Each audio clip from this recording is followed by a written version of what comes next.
Buongiorno a tutte. Good morning, all of you. Let's get started.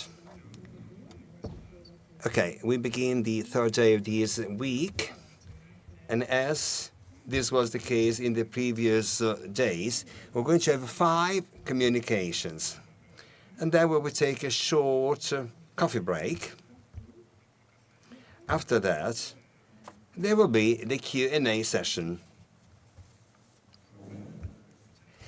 Well, to start off this session being dedicated to the representations and defense of interests of guilds, Mathieu Harsch will be speak of the training of human capitals in the Florence fabric guilds at the end of the Middle Ages. Please go ahead. I would like today offer some reflection on the issue of human capital in the Florentine wool trade at the end of the Middle Ages. The aim is to analyze how this resource was mobilized, developed, and utilized within the Florentine drapery industry, and to demonstrate how the technical skills of the workers serve as the driving force behind the sector's performance. The OECD defines human capital as the stock of knowledge, skills, and personal characteristics that make individuals productive. This is a modern concept theorized by Gary Baker in the 1960s, which is based on the idea that training is an investment for which a future return is expected. It should be noted that there are 2 conceptions of the notion, one centered on the individual, the other extending to the workers of a company, a sector of an entire population, which thus emphasizes the collective dimension of human capital, and is this dimension that will be discussed here.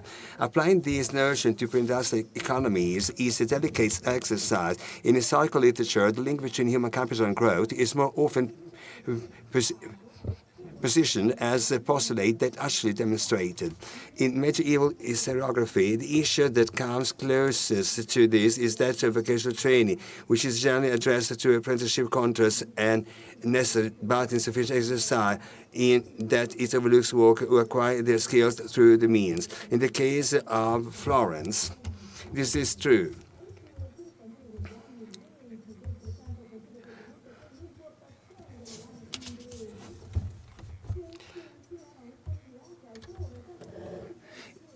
So, however, whilst the boom of the 30-20s does not indeed coincide with the imports of English wool, such wool was available elsewhere without this systematically leading to the boom in drapery trade. In other words, whilst historiography emphasized the commercial causes, this must be remembered that it was not the merchants but the artisans and the workers who produced the cloth. The question, therefore, concerned the mechanism of training, selection, and development of human capital and enabled Florence to produce cloth of superior quality. First and foremost,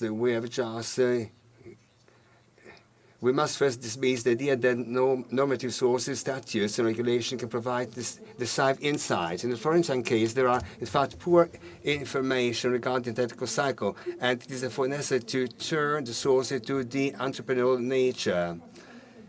So one approach is therefore to give a voice to the employers. Indeed, commercial correspondence, account books, and where there exist technical treatises such as the Ritagliatori dell'alla, the first complete edition, which I'm currently preparing, clearly show that cloth merchants identified workers' skills and a key driver of growth.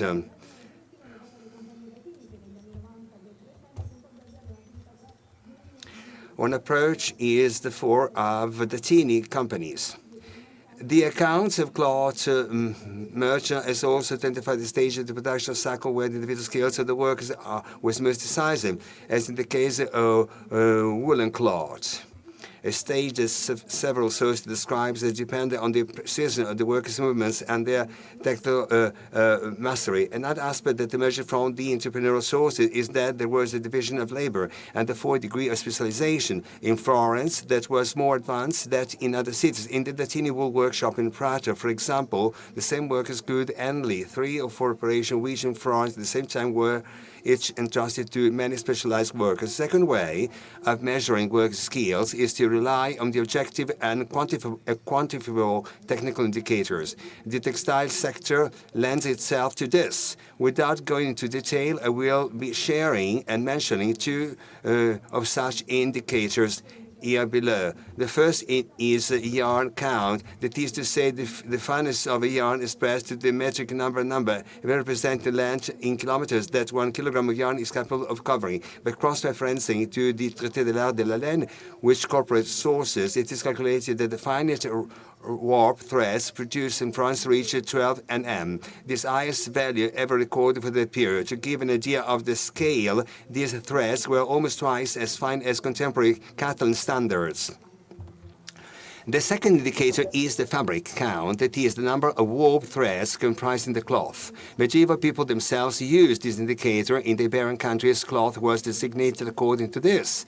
A quattuorceno considered 1.400 warp threads, a quinqueceno of 1,500 threads, and so on. The same source indicated the cloth manufactured in Florence reached a density of 2,200, 3,200 warp threads, figures which were also unrivaled in Europe. Finally, a third approach is to view the value of human capital as being expressed in the capacity for innovation. The dyeing industry provides several examples of early Florentine technical superiority.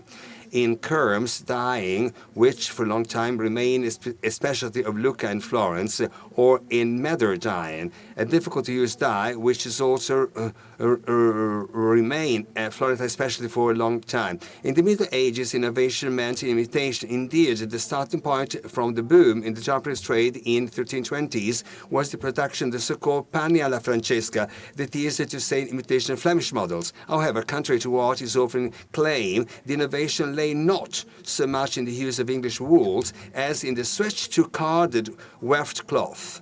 In other words, it was less a commercial innovation linked to raw materials than a technical innovation linked to the skill of the workers. Yet, in the textile industry, innovation is never an isolated event. Every new development at any stage of the production cycle necessarily had an impact on several other operations. In other words, the switch to carded weft was not the work of the carders alone. It forced the entire production chain to adapt. Due to the lack of research into the technical aspects, the first line of innovation that enabled the move up market of Florentine cloth remains poorly understood.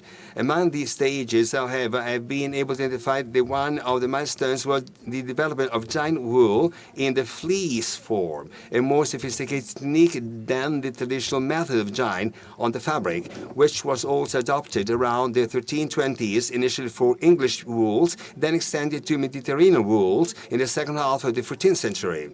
This is precisely the kind of innovation that did not concern only those directly involved, the dyers, but which required the adaptation of numerous other processes, degreasing, combing, spinning, weaving, and this is why innovation serves as a relevant indicator. In the textile industry, innovation necessarily involves the process of collective learning, as well as a capacity for coordination and adaptation that reflects high-performing human capital. This brings us to the question of human capital formation. The usual reflex of medievalists is to turn to apprenticeship contracts. However, these say nothing about the system's actual performance. It just because there were many of them, or because they were well regulated by law, does not mean that training was effective. In the art of wool, apprenticeship were in fact very loosely regulated. There was no minimum training period, no masterpiece required to enter the trade, and very few notarized contracts. Furthermore, by the 15th century, apprenticeship had become an employee. Contracts introduced the figure of the young and not so young person recruited at the descendum et laborandum to learn and to work. Yet, in the company's account books, in the Pigione and the Shapely accounting models that I have analyzed elsewhere, apprentices were in a way distinguished from other workers. In other words, apprenticeship had been integrated into wage labor. It was no longer a separate phase, but a transitional stage within it, reflecting a pragmatic and productive conception of training itself. Beyond formal apprenticeship for workers, we must therefore consider wage labor in the broader sense. Here, the general trend is well known. In the 15th century, there was a shift from a system of permanent employment dominated by time-based pay to a system based on daily employment and piecework. For many historians, this development was positive for workers, in that it allowed the best to distinguish themselves and no longer depend on a single employer. In a previous study, however, I qualified this view, pointing out that the system of permanent employment typical of the first half of the 15th century already allowed for a selection of the most efficient workers. This was the case. Indeed, both before and after this swift wage labor in the wool guild was characterized by a high degree of employment flexibility. The flexibility could, moreover, to be the detriment of employers. Indeed, in Florence, as elsewhere, employers were hit hard by the wage inflation that followed each new wave of epidemic.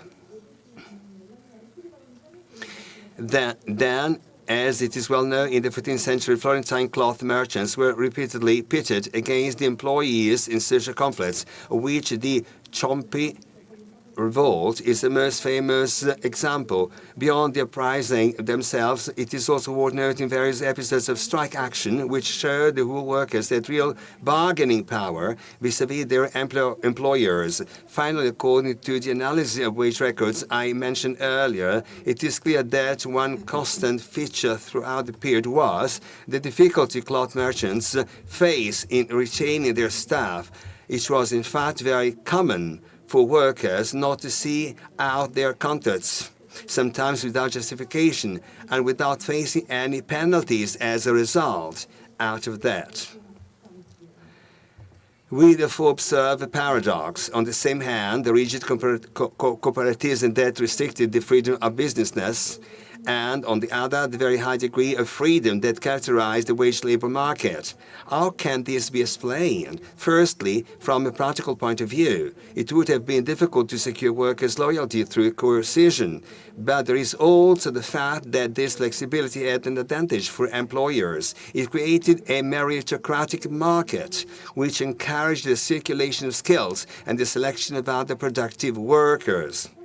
Finally, let me consider the case of home-based trades, where the labor pool was larger and therefore competition fiercer, but where cloth merchants had more limited means of control. Spinning is the classic example. Accessible and requiring little capital, it drew on a workforce that included women and rural dwellers, for whom it could serve as a supplementary activity. For a certain perspective, female and rural labor could function as reserve labor and could be mobilized as needed. Florentine sources confirm that spinning, like warping, another operational culture associated with women, was dominated by this expanded workforce. Combing offers an interesting contrast, although it was also a culturally feminine operation. In the 14th century, it was carried out exclusively by men who work in the cloth makers' workshops. The oldest statue of the art of wool, however, mentions both pettinatrici, combers, and pettinatori, female and male combers, suggesting that combing was originally a mixed-gender activity carried out at home, which had only recently been centralized in the cloth makers' workshops. This centralization had before reduced the pool of available labor in favor of greater control over the process. If spinning did not undergo the same evolution, it was probably due to a longer production lead time, which made it impossible to integrate spinners into the workshop's salaried workforce. Conversely, it is observed that spinning was the operation for which production control mechanisms were the most advanced, and penalties for fraud, poor workmanship, the most severe. That leaves the case winning, a trade open to both sexes, genders, and one that could be carried out in the countryside, but which require more capital and expertise, thus limiting the available workforce. However, the cloth merchants had another adjustment variable at their disposal, The use of foreign weavers attested in Florence as early as the late 13th century, although they were particularly prevalent in the early 15th century, notably those from Northern Europe. The case weaver relates to well-known theme of professional mobility, which is historical literature, is often presented as the main driver of innovation. However, whilst the movement of craftsmen facilitated dissemination know-how, and whilst the contribution of foreign masters sometimes played a decisive role, it would be an exaggeration to attribute innovation solely to these migrations. In a sector as widespread as drapery, the move towards higher quality production was above all an endogenous phenomenon fueled by a process of collective learning and the improvement of local skills. In conclusion, human capital is not a concept artificially imposed on the Middle Ages, but a historical reality that can be documented and measured. The sources, in any case, show that it was already recognized and valued by the economic actors or stakeholders of the time. Furthermore, the rise of Florentine drapery cannot be explained by access to English wool, the strength of the merchant network, or the contribution of foreign masters. It is explained first and foremost by human capital and exceptional quality, trained within a flexible, pragmatic, and free and market-oriented system. The case of carding, spinning, and weaving illustrated three of the levers available to cloth merchants to stimulate the upskilling of the workforce: centralization to strengthen control, coercive regulation to discipline, disperse operations, and the use of foreign workers to stimulate competition.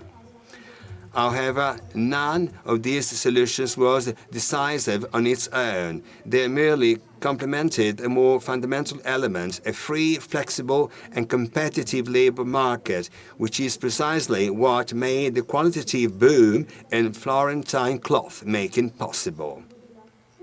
And thank you very much for your nice attention. That's it for me.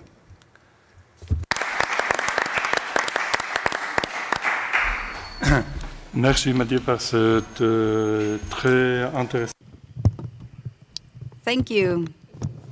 Thank you for your very interesting speech. And you also were on time, perfectly on time. Now we have Thomas Ertl. And it's about the exclusion of non-Germans from guilds in Central Europe. Thank you, Mr. President. First of all, I would like to thank the committee for having accepted my proposal. So I know there were the publications of the Institute for some years, so I knew from the settimana del Datini, from the week of Datini, but this is my first time here, and I'm really glad to be here. And in the meantime, I have also noticed how well organized this week is. So I appreciate it very much. I liked it. I like it very much. And I noticed that I have the same age as the Datini weeks, so 57. I'm 57 years old as well. So my message is a very simple one. So to understand the mechanism of admission in the guilds, and to well understand the social and economic context. So to illustrate my thesis, my proposal, I will present a very particular case. And I'll do that in English. In northern Central Europe, this is my region and my topic. And these are the points I want to present. Access and entry barriers from a general point of view, Germans, non-Germans in Central Europe, so the region and the demographics. And then my main focus, my proper point, entry barriers and some concluding observations. Access and entry barriers are a very general and classical topic of the study on guilds all over Europe. There are many general observations that it was difficult for women to get access.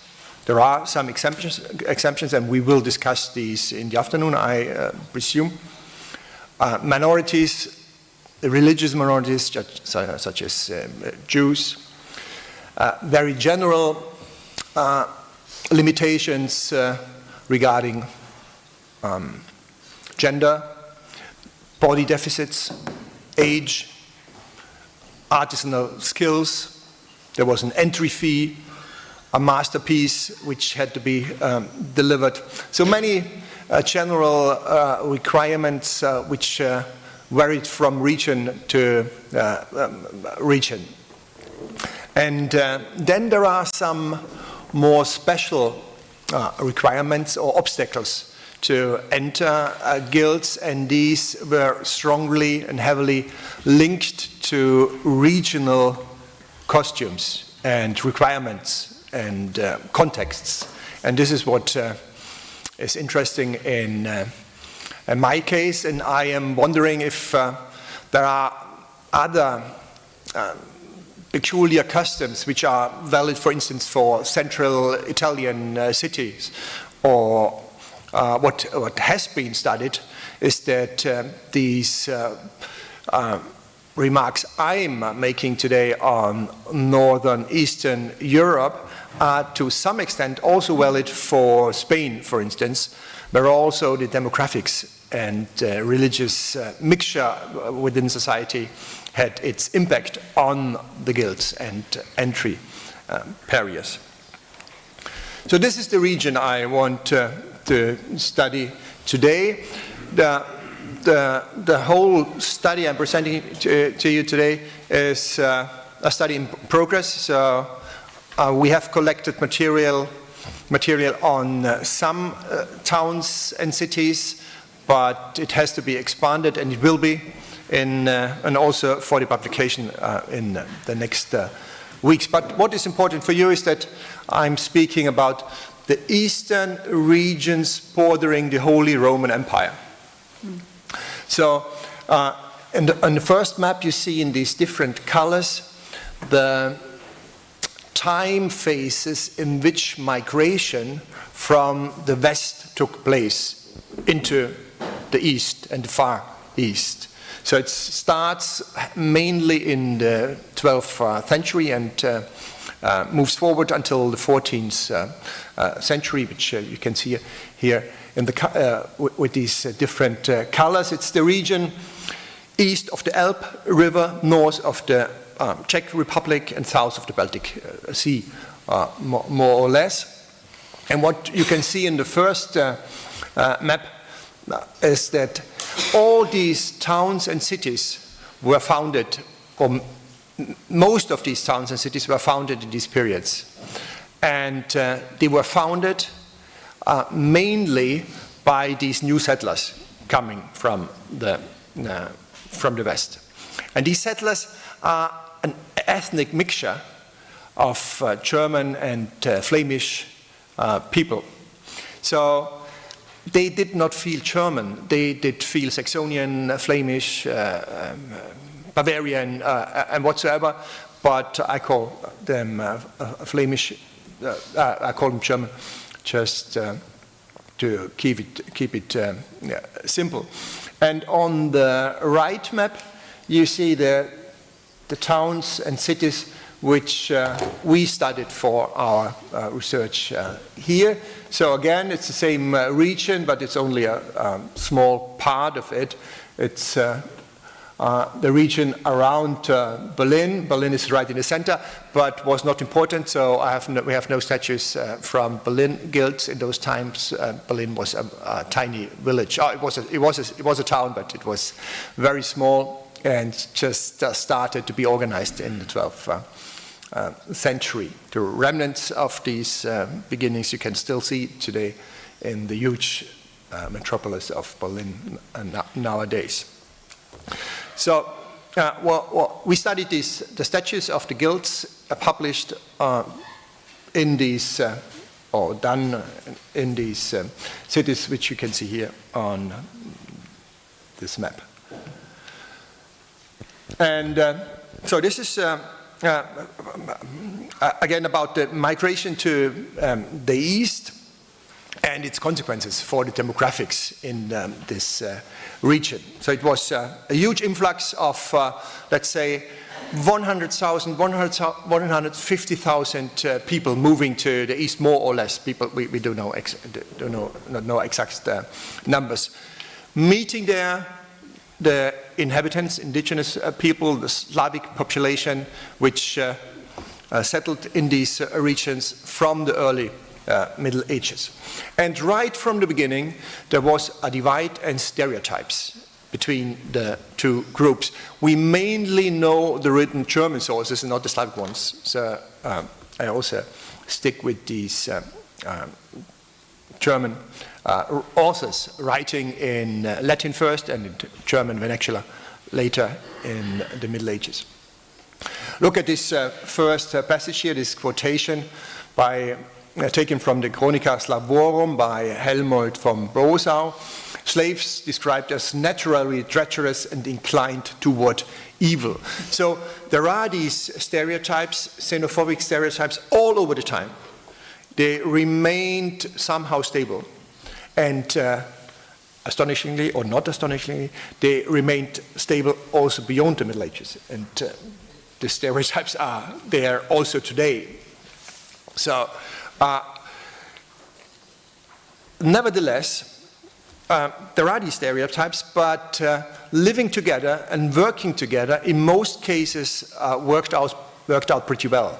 So people mixed, and most of the Slavic population adapted the German law, the German language, the German customs and dressing and so on. So at the end of the Middle Ages, there was not much differences left between the different groups.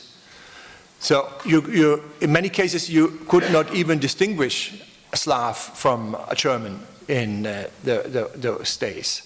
In many cases. Of course, there are some islands of Slavic-speaking villages and towns left still today, left within Germany even. But in many cases, the mixture was moving forward in the later Middle Ages. But still, even in those days, even after the Black Death, sometimes, in circumstances, the differences were emphasized by German writers, and precisely in those days in which the differences were not longer visible.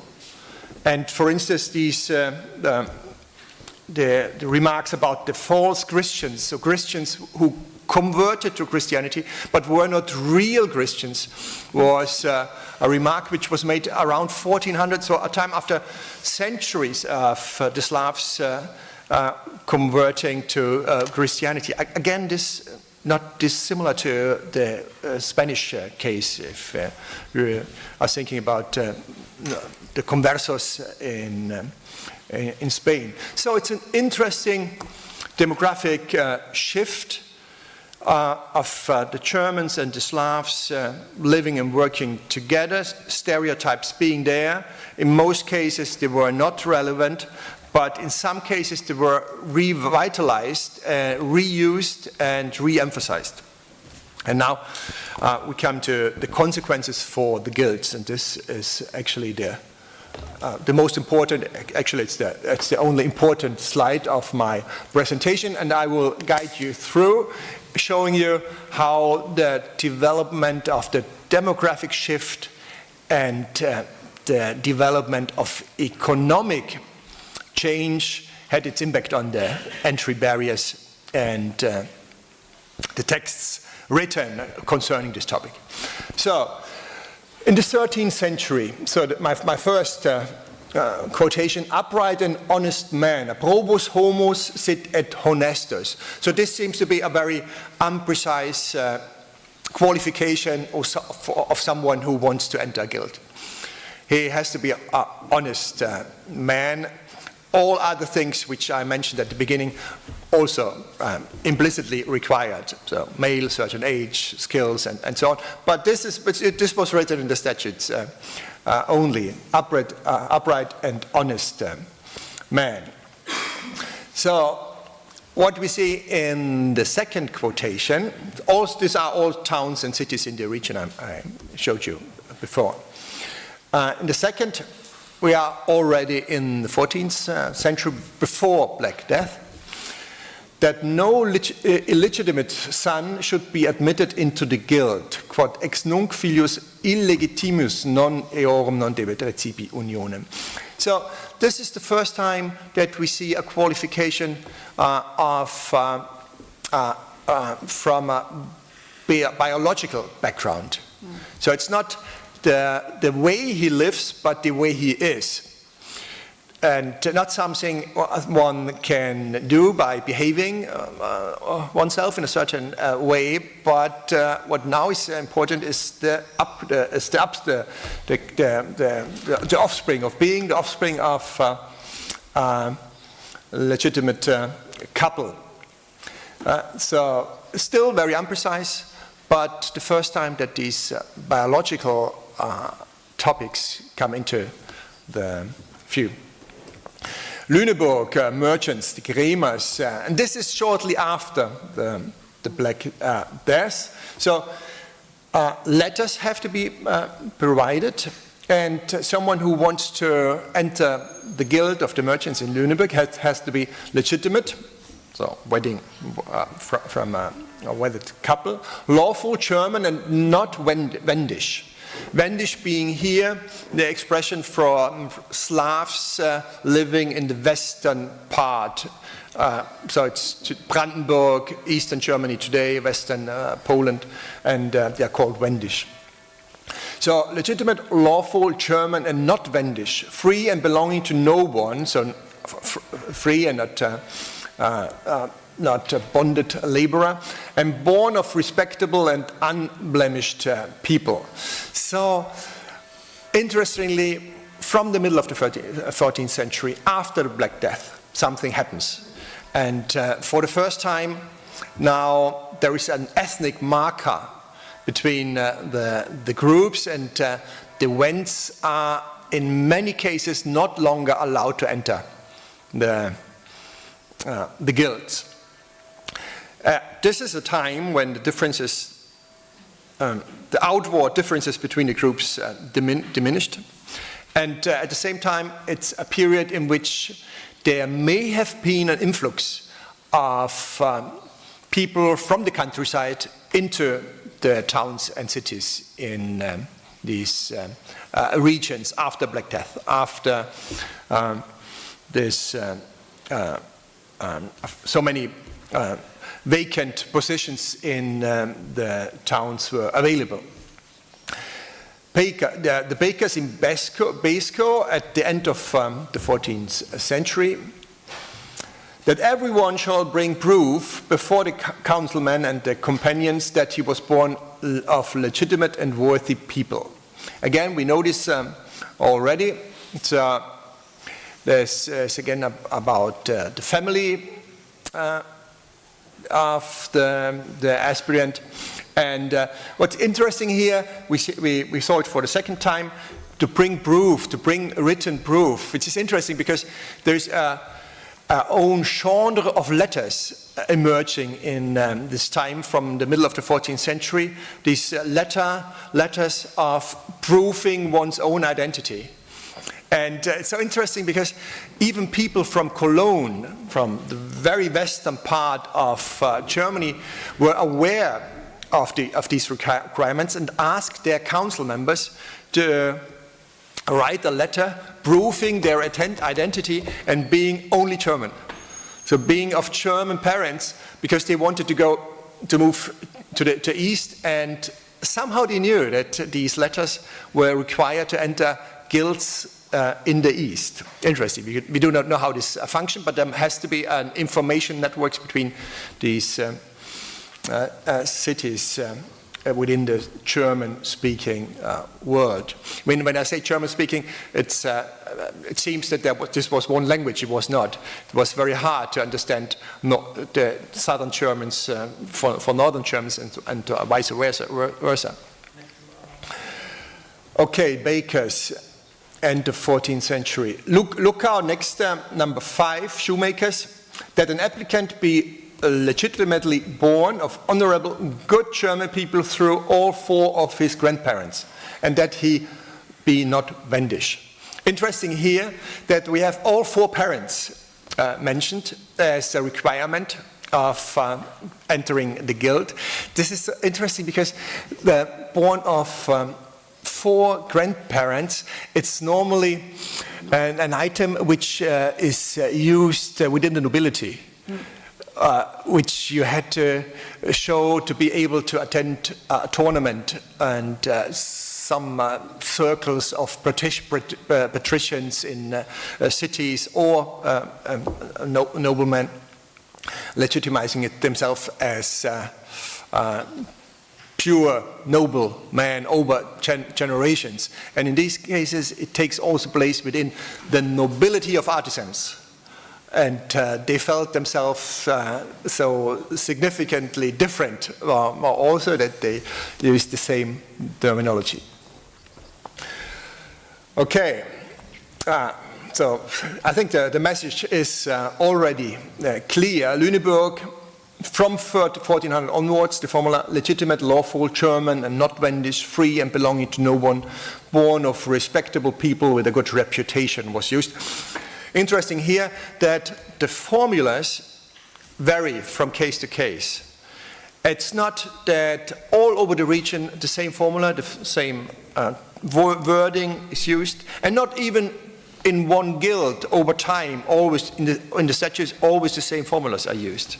So it seemed that it had to do strongly with the particular economic situation and maybe even the particular elderman of the guild emphasizing these paragraphs or not.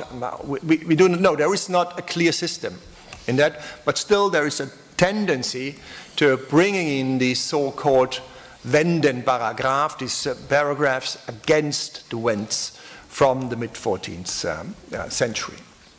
Last point, number 7, I have already mentioned before, certificates of respectability.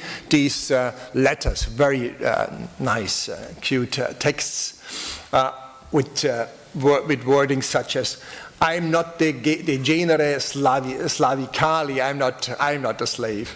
Sed de bonis ac honestis hominibus Teutonicis. It may not be astonishing for you that these remarks here have also been studied from a perspective of race studies and studies on racism in the Middle Ages. And this already brings me to my last slide with some concluding observations. So interesting that after the 14th century, ethnic differences decrease from the outside, but they increase from the inside. So there was a new imposition, there was a new marking of ethnic differences in a time when you could not longer see them. First. Second, also already mentioned, racism as a political tool to stop emancipation processes and to mark differences.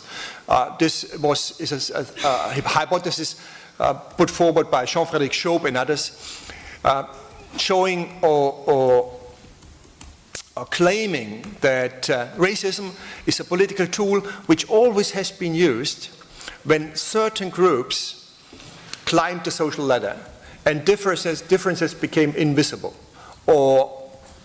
And then the racism was a tool which was used to strengthen the differences by these groups who felt betrayed or who felt to be in a fragile position. Last point, guild inclusion and exclusion in Central Europe as a mirror of overall social and economic development.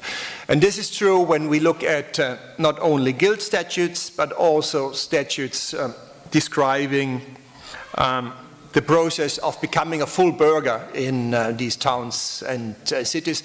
And the same requirements emerge, so that we see belonging to a guild, belonging to a city, belonging to a community, to a universitas, follows the same patterns in this region. And this would be my hypothesis. This is a particular case here in this region due to its demographic changes, but this is true for all regions in Europe. Thank you very much.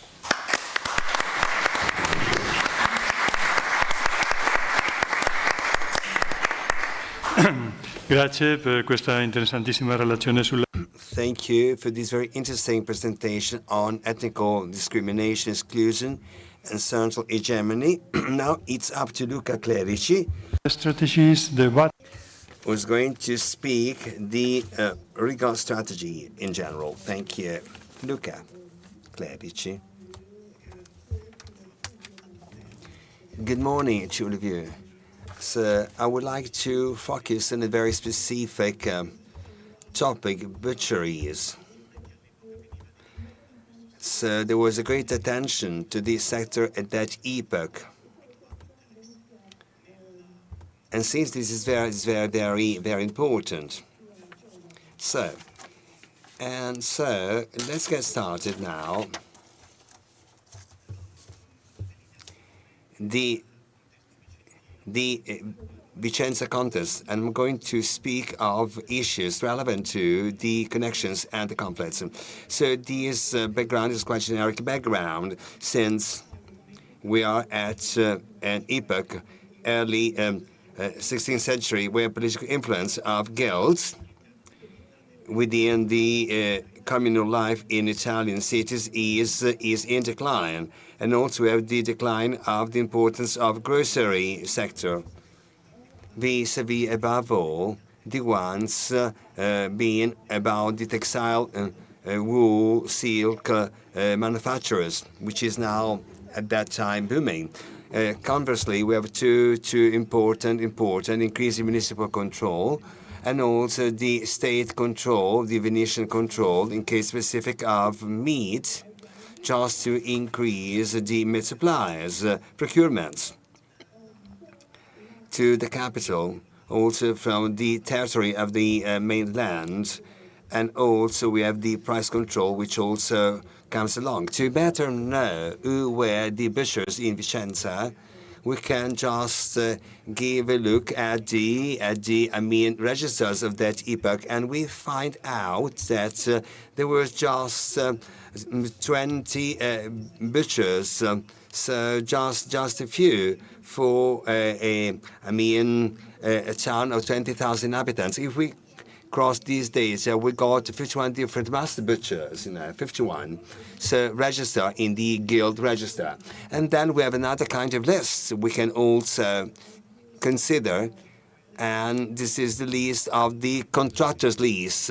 So butcheries, so two public and two private. This was the payment of the rights of butchery. This was up to the commune. This was about the management order for butcheries, also including the control of supplies, even though there were no specific supply contracts. How the criminal regulations were applied, etc., etc.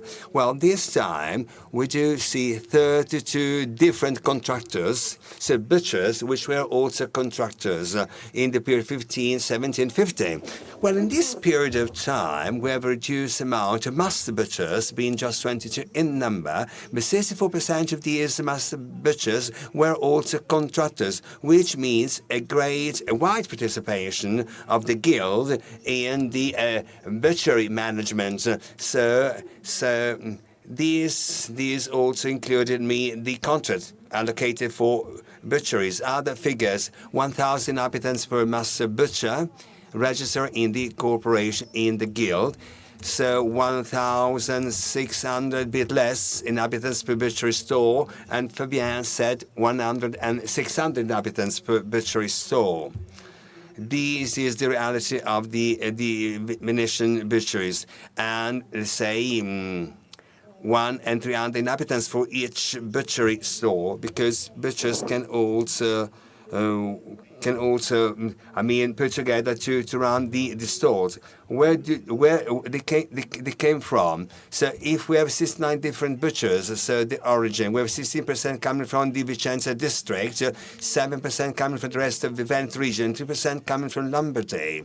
So a quite, limited pool of butchers, and mostly in Vicenza. If we make a comparison between grocers in the same period of time, we do see instead the percentages in Vicenza and in the Veneto region are almost the same. But what goes up is the percentage of the grocers coming from Lombardy, because Lombards expanded so eastbound. Since breeders, cattle breeders, husbandry, in the 17th century it was just sheep breeding. So first in Vicenza and then in Verona we have also Lombard, breeders, also bakers. So the concentration in butchery is much higher, as you can see from the numbers, 500 grocers in that period of time. Questa è una pianta di Vicenza, le piazze centrali. This is the central square, and so you see the main butchery with 10 stalls and 3 butchery peripheral downward. But the distribution is quite homogeneous. We speak of all butchers. That's the place of the butchery, the main butchery shop, so on the bank of the Retrone River. This is the timeline of butchery contractors, as you can see from this chart quite well. So in red, so blood red, nobleman, because they got blue blood, and in over 2 years, so 1841, where the entire corporation guild having to allocate the butcher's contracts. These are the names of butchers. On the vertical axis, you see the same people coming back as contractors. In blue, you see we have a huge concentration towards the end of this period of time, which is going to be useful for the next consideration. Well, we keep going with this presentation. Let's try to look at the most frequent contractors, those butchers getting the contract. They came from the region, some connection with husbandry, but this was not just about the Lombard breeders. And just one single noble man, contractors 3 times, which gives you the flavor of a certain concentration in this field, with the names of the contractors. The most commonly, allocated within the 22 butchers pool we have. But among the most frequent contractors, we just have butchers and one single nobleman. This is instead in grams of silver and account ducats. These are the rent. The leasing rent for the butchery contract, divided according to the status of the contractor. Now you see much better. You see the key figures for the rent. You see the lower lease is paid by nobleman who had a higher contractual bargaining power, which just towards the end of the period, and usually, the rent slightly went up. So butchers pay slightly more. If you are not a butcher, not noble, you're going to pay even more. So butchers, even the monopoly, according to the figures we got through, butcher didn't get any contractual power so strong to be capable to pay for the lower contract rent once they were in competition with other category, so like citizens and noblemen. Imagine, without going to details, consenting circles of the communal administration power loop. Now let's look at the personal networks, contractors and their sureties. Personali lo possiamo vedere. And we can see this also looking at the sureties, being the guarantor for butchers.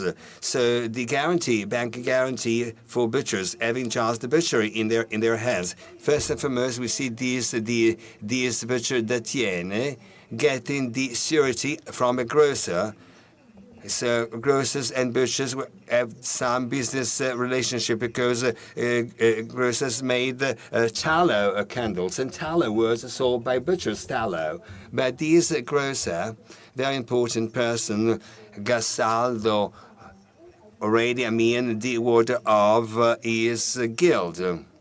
He lived in a place Vicino Tiena, two very near location. There was a business network at local level of the Vicenza district, which is also found inside the city.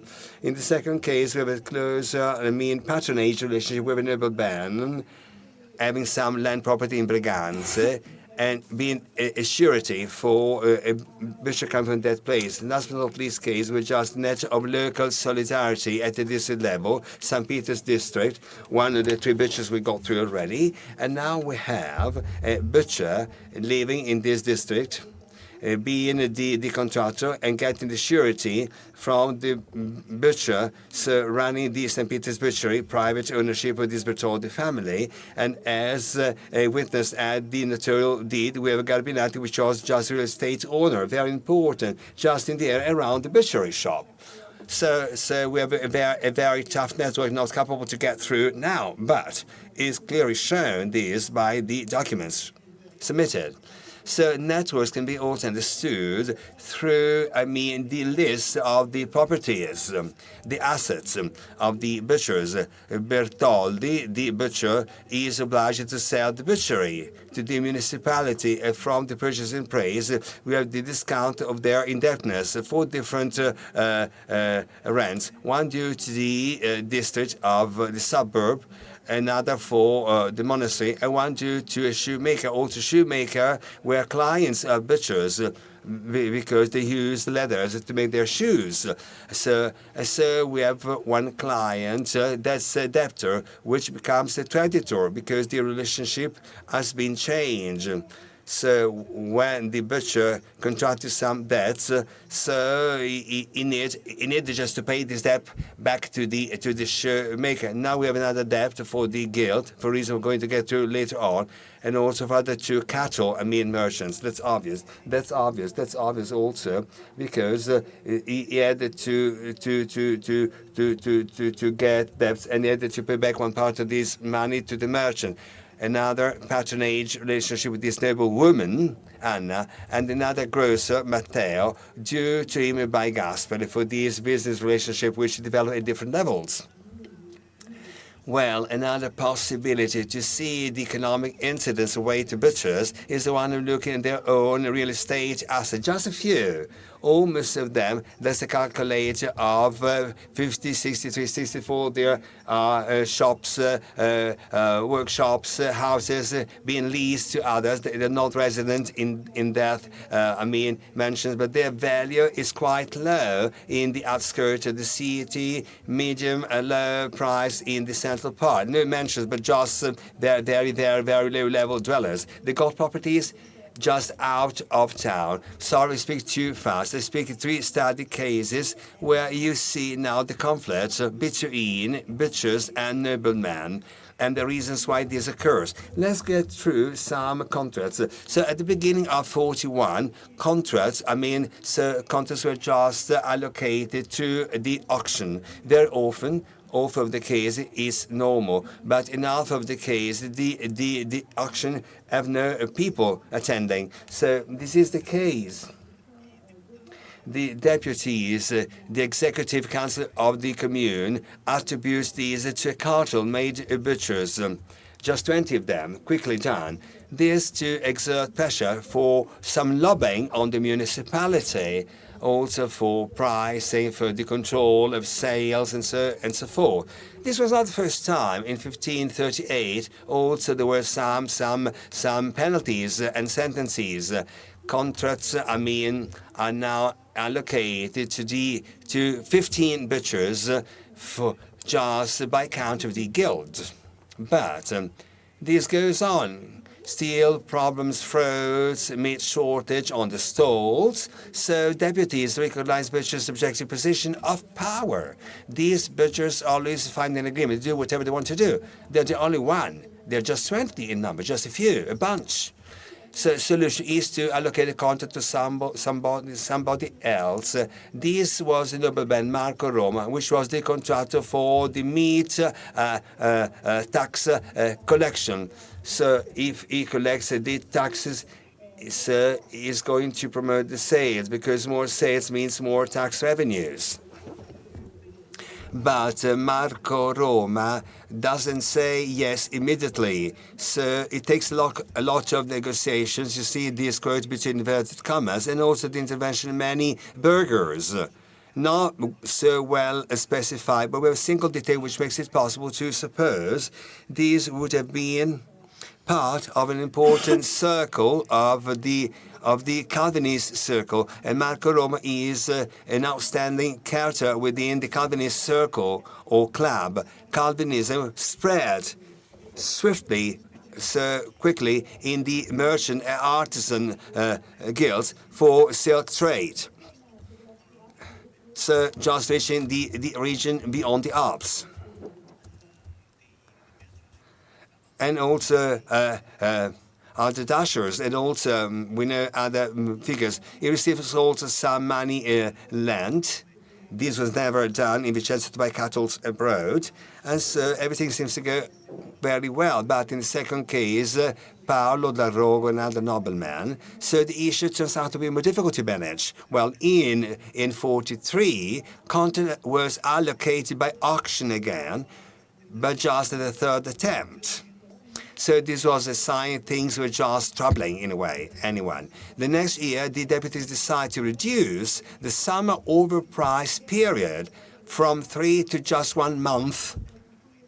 This because it was just a shrinkage of meat sales from 3 to 1 month. The result, don't go to the auction anymore. So now the deputies once again allocate the contract to one nobleman, Paolo dal Gogo, another prominent Calvinist of that period of time.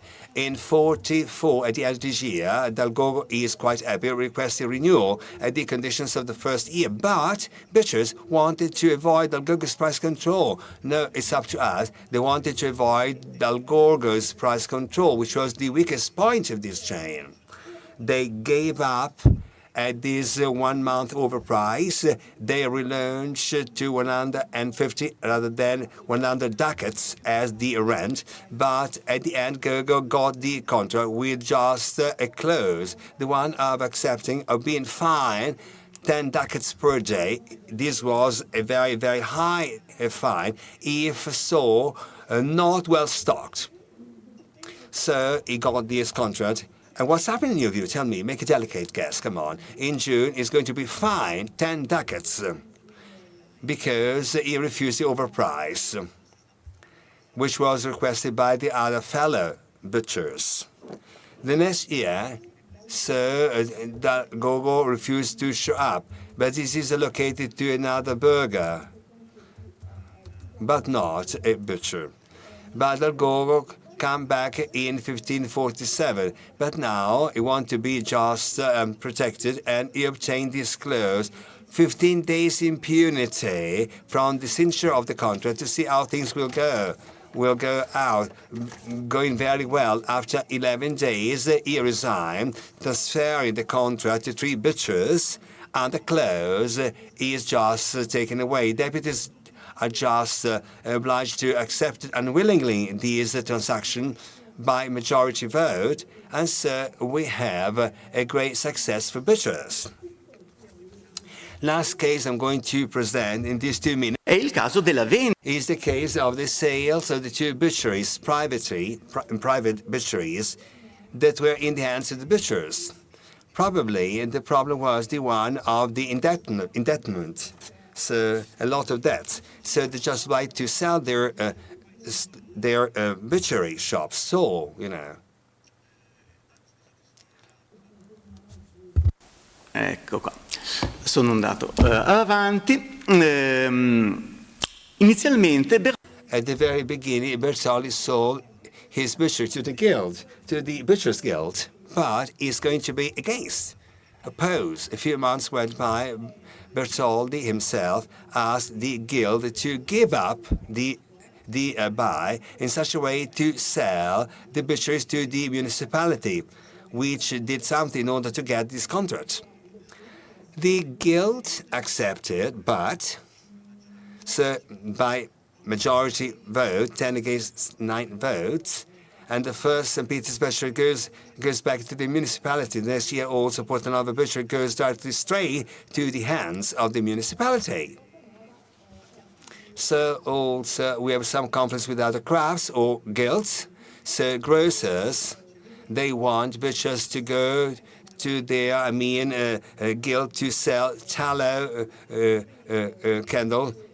Grocers won this battle, but I only found 3 butchers registered at the Grocers Guild. For tribe sellers not being registered, not being obliged to join the Butchers Guild, tribe sellers go to the notary and they just make an agreement. I have no additional detail about the stage of agreement and association, but the Butchers Guild is against this agreement, and so, the municipality says it's not good to go, and so Butchers won. Conclusion, relations and conflicts. Within the guild, there is entailed differentiation.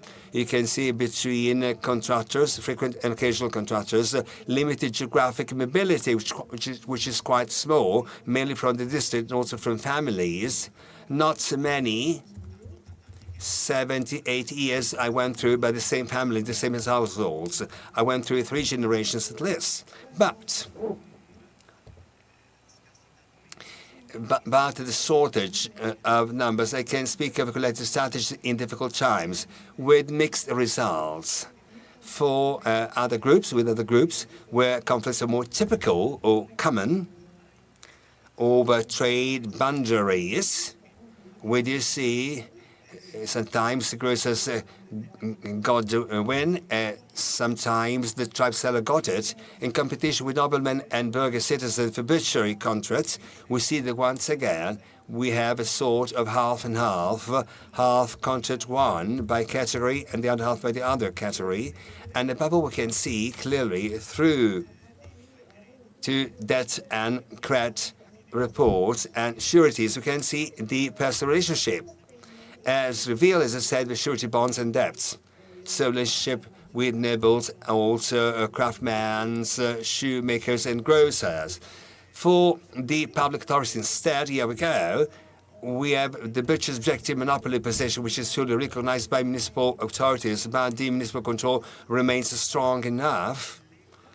And the strategies, we can speak of strategies this time because we have not so many butchers. Strategies are never open. Strategies by rearguard strategies, about the strategy of boycott, boycotting auction. You do not shop up, and also boycotting to busy, a trader. But when things get tough, very tough, municipal control prevailed over guild autonomy. This was the case of the last 2 cases I've been describing to you. The one of the sale to private butchery, which turned out to be public at the end. Thank you, and I'm available for any question.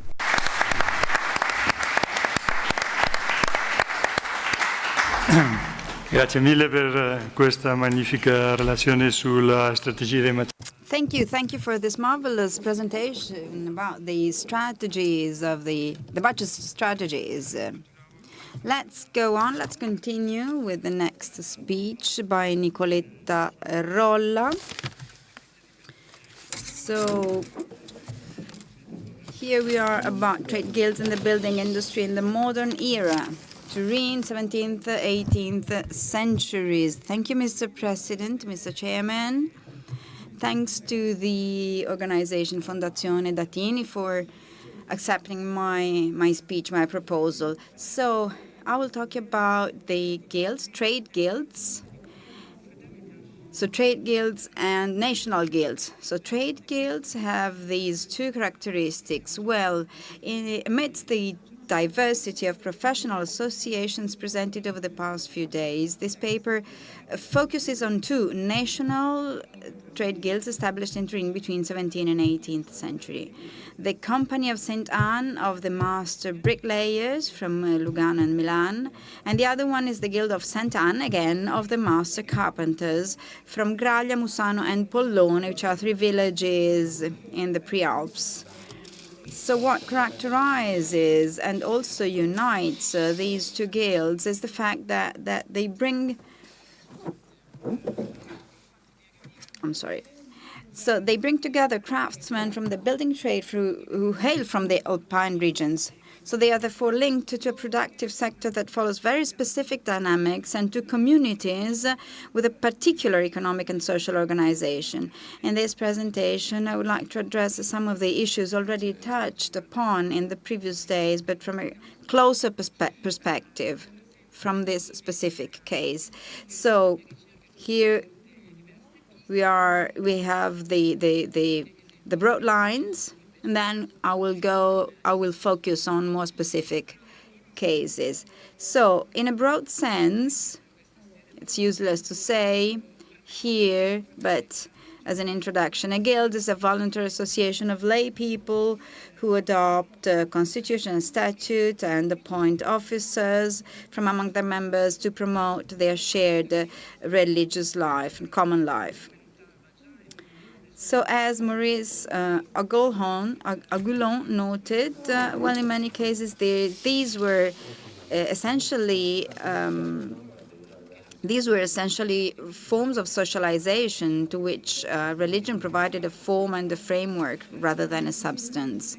So within the variety of experience of trade guilds, certain common features can be identified. In addition to bringing together craftsmen practicing the same trade, the associations had a chapel or an altar within a church, a place of worship, and at the same time a venue for meetings. They elected a council chaired by a member who might take the title of prior, abbot, or mayor. They had a common fund, which was financed through a system of compulsory contributions or alms. The council used these resources for devotional purposes and to assist members in need. This is very general, the schematic terms.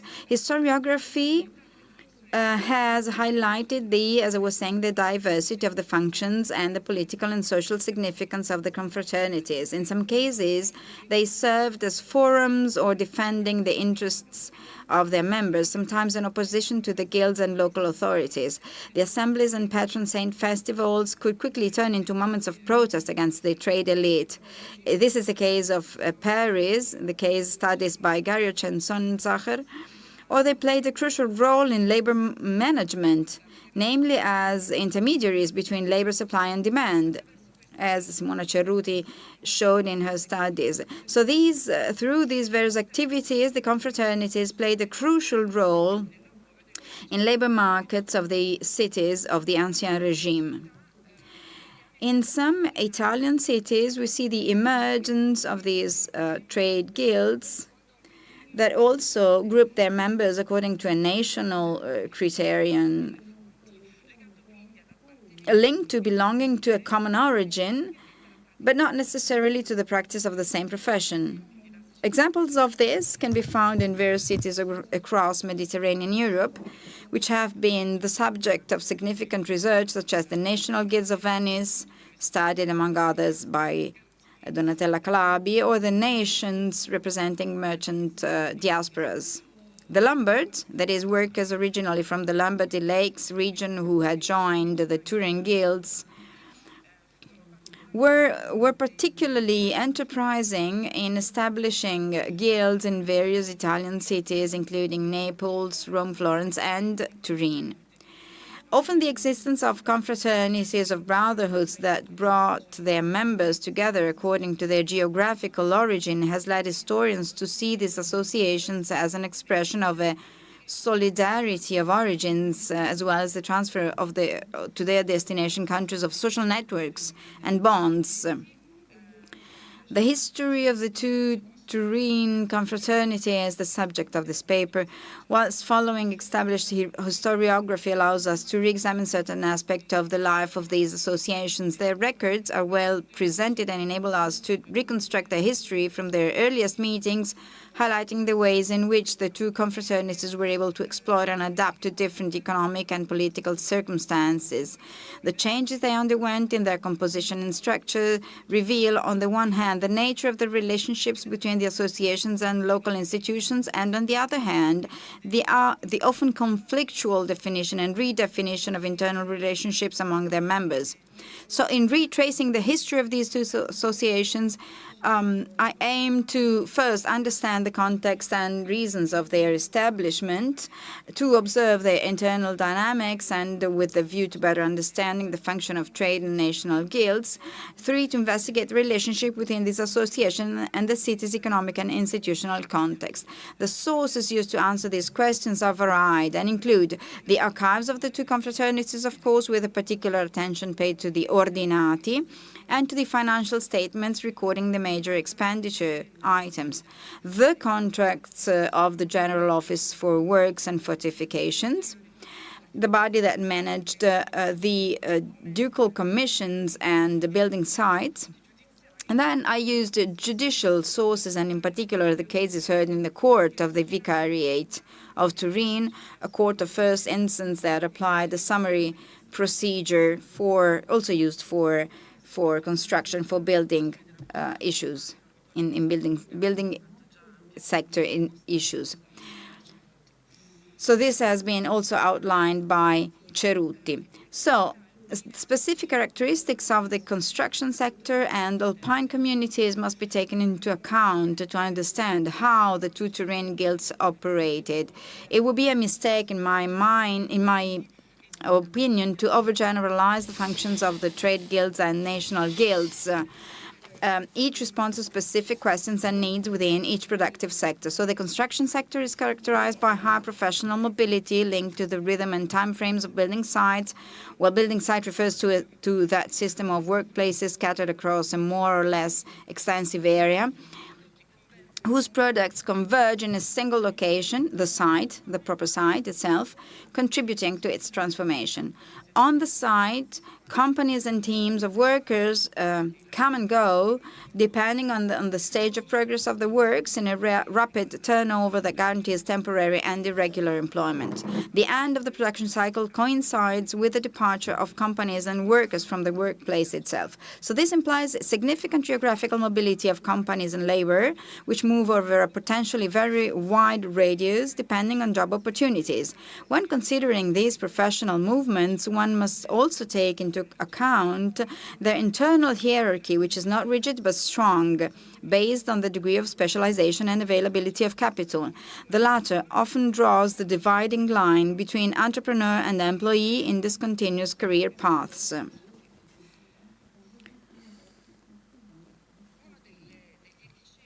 One of the epicenters of these professional movements, which span the whole of Europe, is the Alpine arc, and in particular the area of the Lombard and Swiss lakes, and that of the Biella pre-Alps. Architects, master masons, plasterers, and sculptors, who are active on building sites across Europe, from Barcelona to Madrid, from Copenhagen to Palermo, hail from the Lombard Lakes. From the Biella area, on the other hand, it was mainly master masons and carpenters who set out, working primarily in Italy and the South France.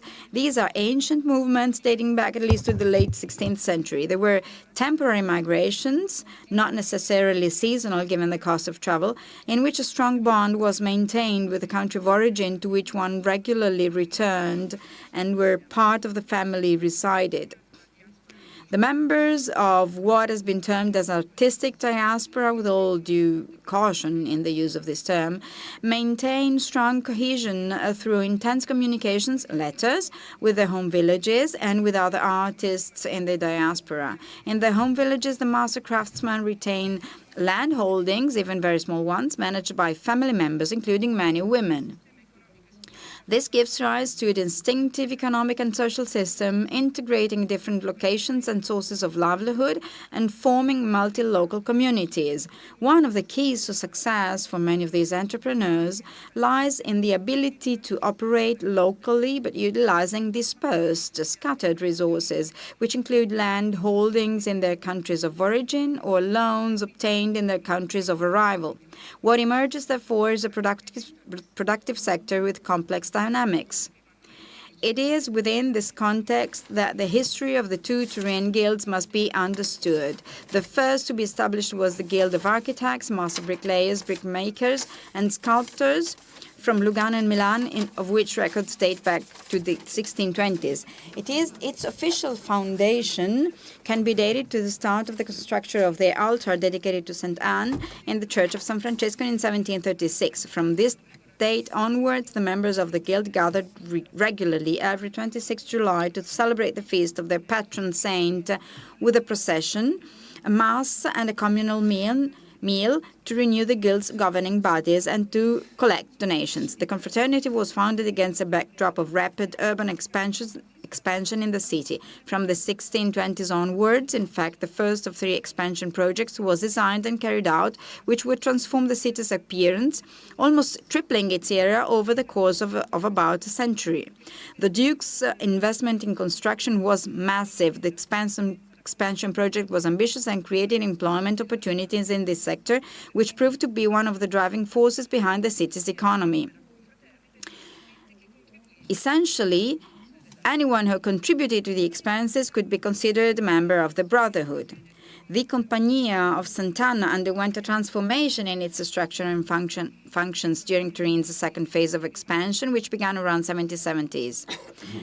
The Dukes of Savoy resumed their massive investment in construction, and the new generation of contractors from Lugano and Milan seized the opportunity, not only overseeing and carrying out the works, but this time beginning to invest directly in the purchase of building plots. This trend became even more pronounced during the third phase of the city's expansion, beginning in the 1710s. Within the council, this new generation of contractors gradually replaced the priors, mayors, and councillors, representatives of the elite founding members who had until then guided the company. The company became more firmly rooted in the city, purchasing a plot in 1763 on which it would build the Casa Sant'Anna. This investment appears to have been primarily speculative in nature, in keeping with the spirit that guided investment and the city's development during the second and then third phases of expansion.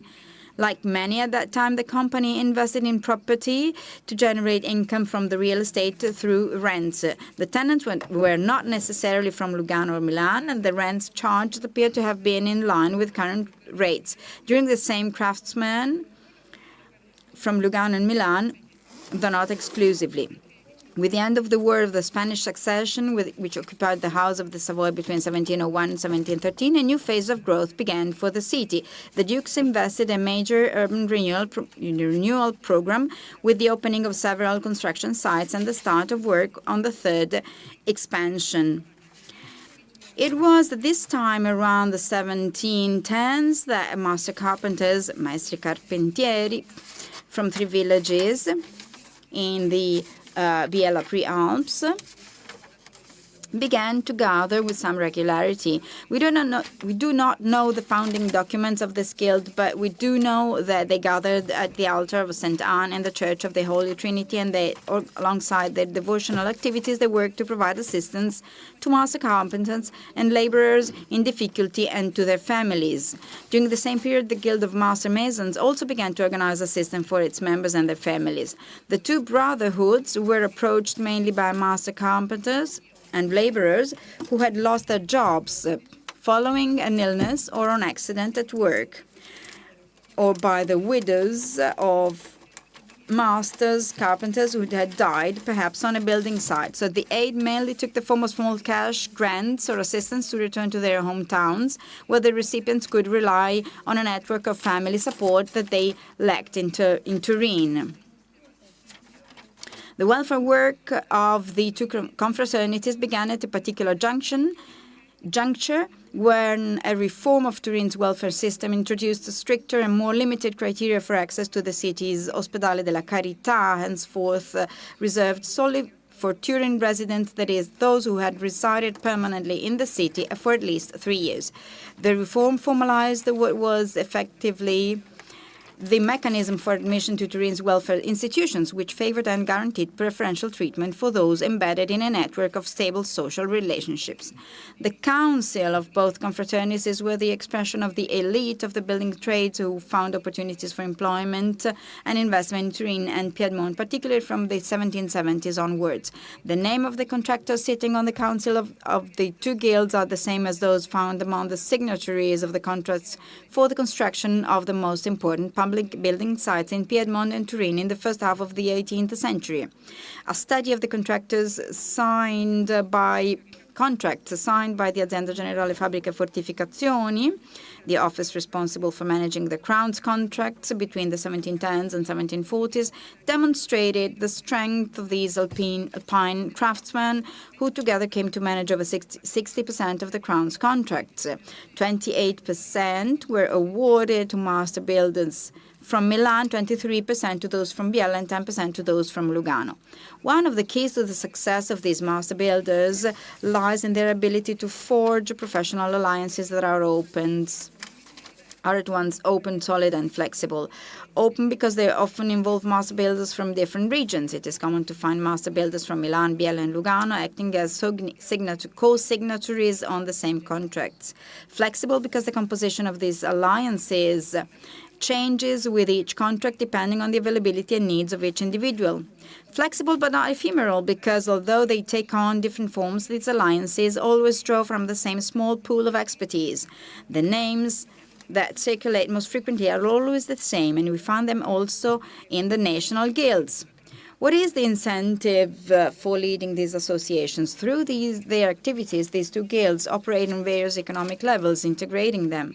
They guarantee access to local resources for people on the move within the region, such as construction workers, resources that are normally denied to those who cannot rely on stable social connections. In this way, they act as instruments for regulating the labor force in a sector characterized by significant fluctuation in employment capacity. By mediating between labor supply and demand, they facilitate and sustain the movement of people between the various active construction sites in Turin and Piedmont. Through their welfare activities, they finance the movement of workers between Turin and their hometowns. But that's not all. As we have seen, these confraternities diversify their activities, investing in the property market at a time when individual contractors are doing the same, and launching an interest-bearing loan scheme, which is also used by people outside the confraternities.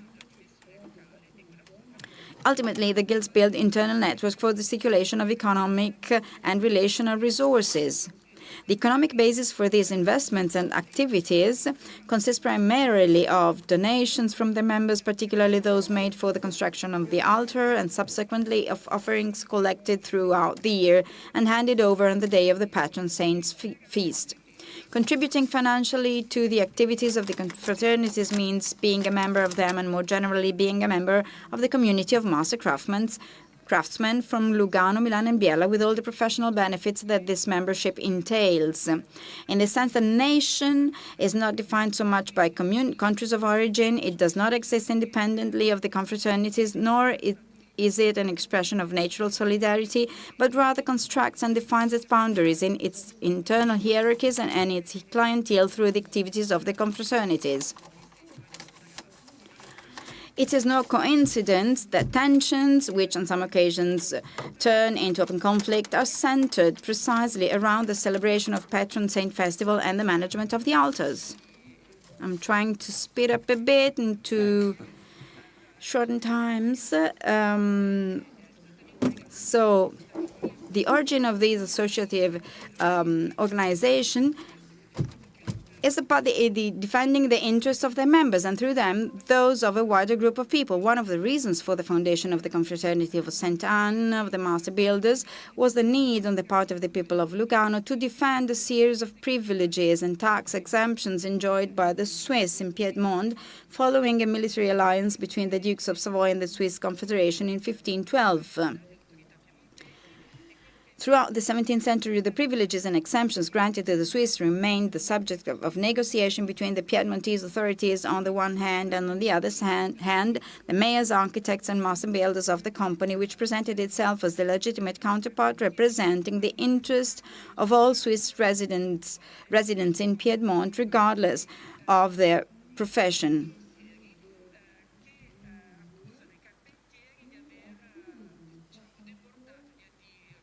There was, of course, issues about exercising a profession without being part of the guild. So from a specific case, a conflict started, so where the single carpenters were accused, but then the guild, the whole guild, Carpenters Guild, defended the professionals. So this conflict coincided with the foundation time of the guild, of the corporation. So what Marot was saying is true. It's true that these groups are formed when these people are attacked in defense of one's profession. So going quickly to the conclusions. There's an epilogue in the history of these two confraternities. The confraternity of masons. So we have the continuation of this dispute with this other guild, which changed the form of this guild.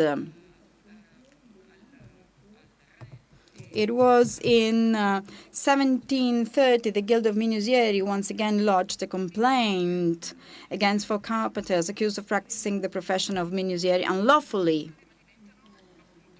So once again, so they began the university, the University of Masons. So from this moment on, they are subject to the very strict control of the local authorities for trade. So they lose, essentially they lose their aspect of independent guild. So concerning the confraternity of Masons, well, there we have a kind of division, internal division between the people from the artisan from Milan and from Lugano.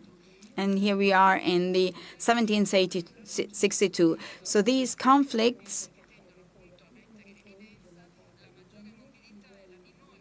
well, these conflicts highlight the different origin and also the different reactions in the same territorial geographical area between the people from Milan and people from Lugano. So we have the local institutions changing somehow the form of these confraternities, and also, let's say, defining their end. So my conclusions, taking as an example the case of these two confraternities, we can say that investment and the establishment of confraternities were both a means of and a sign of a position of strength within the urban area. So their settlement is, of course, the reason is to defend their interests. They have a crucial role in managing mobility, so their function is not rather that of ensuring the routing of a special group of people, but to maintain their mobility and to allow their mobility to give access to local resources. So around these confraternities, an entire infrastructure is built, which is then useful on a local level, but not only. So I also focused on other cases in Firenze, in Florence, and Naples, to see if there is an institution, if there are institutional similarity throughout the Italian territory. Thank you for your attention. Grazie per questa. Thank you very much for this very dense presentation on the Turin area, and we get back to Tuscany for wool making. Marco Giacchetto, who's going to speak cutters, wool makers in the Tuscan city. I would like to thank all of you, because the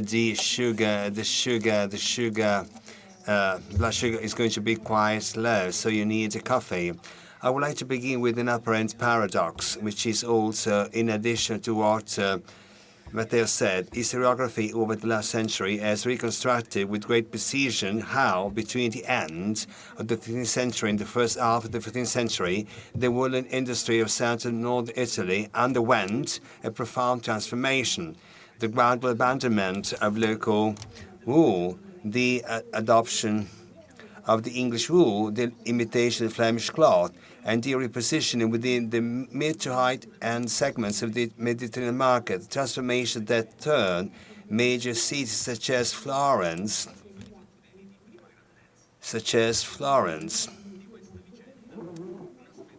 I mean, one of these events is still at the margin of the reflection, tension, very often acute, it produced with the same city.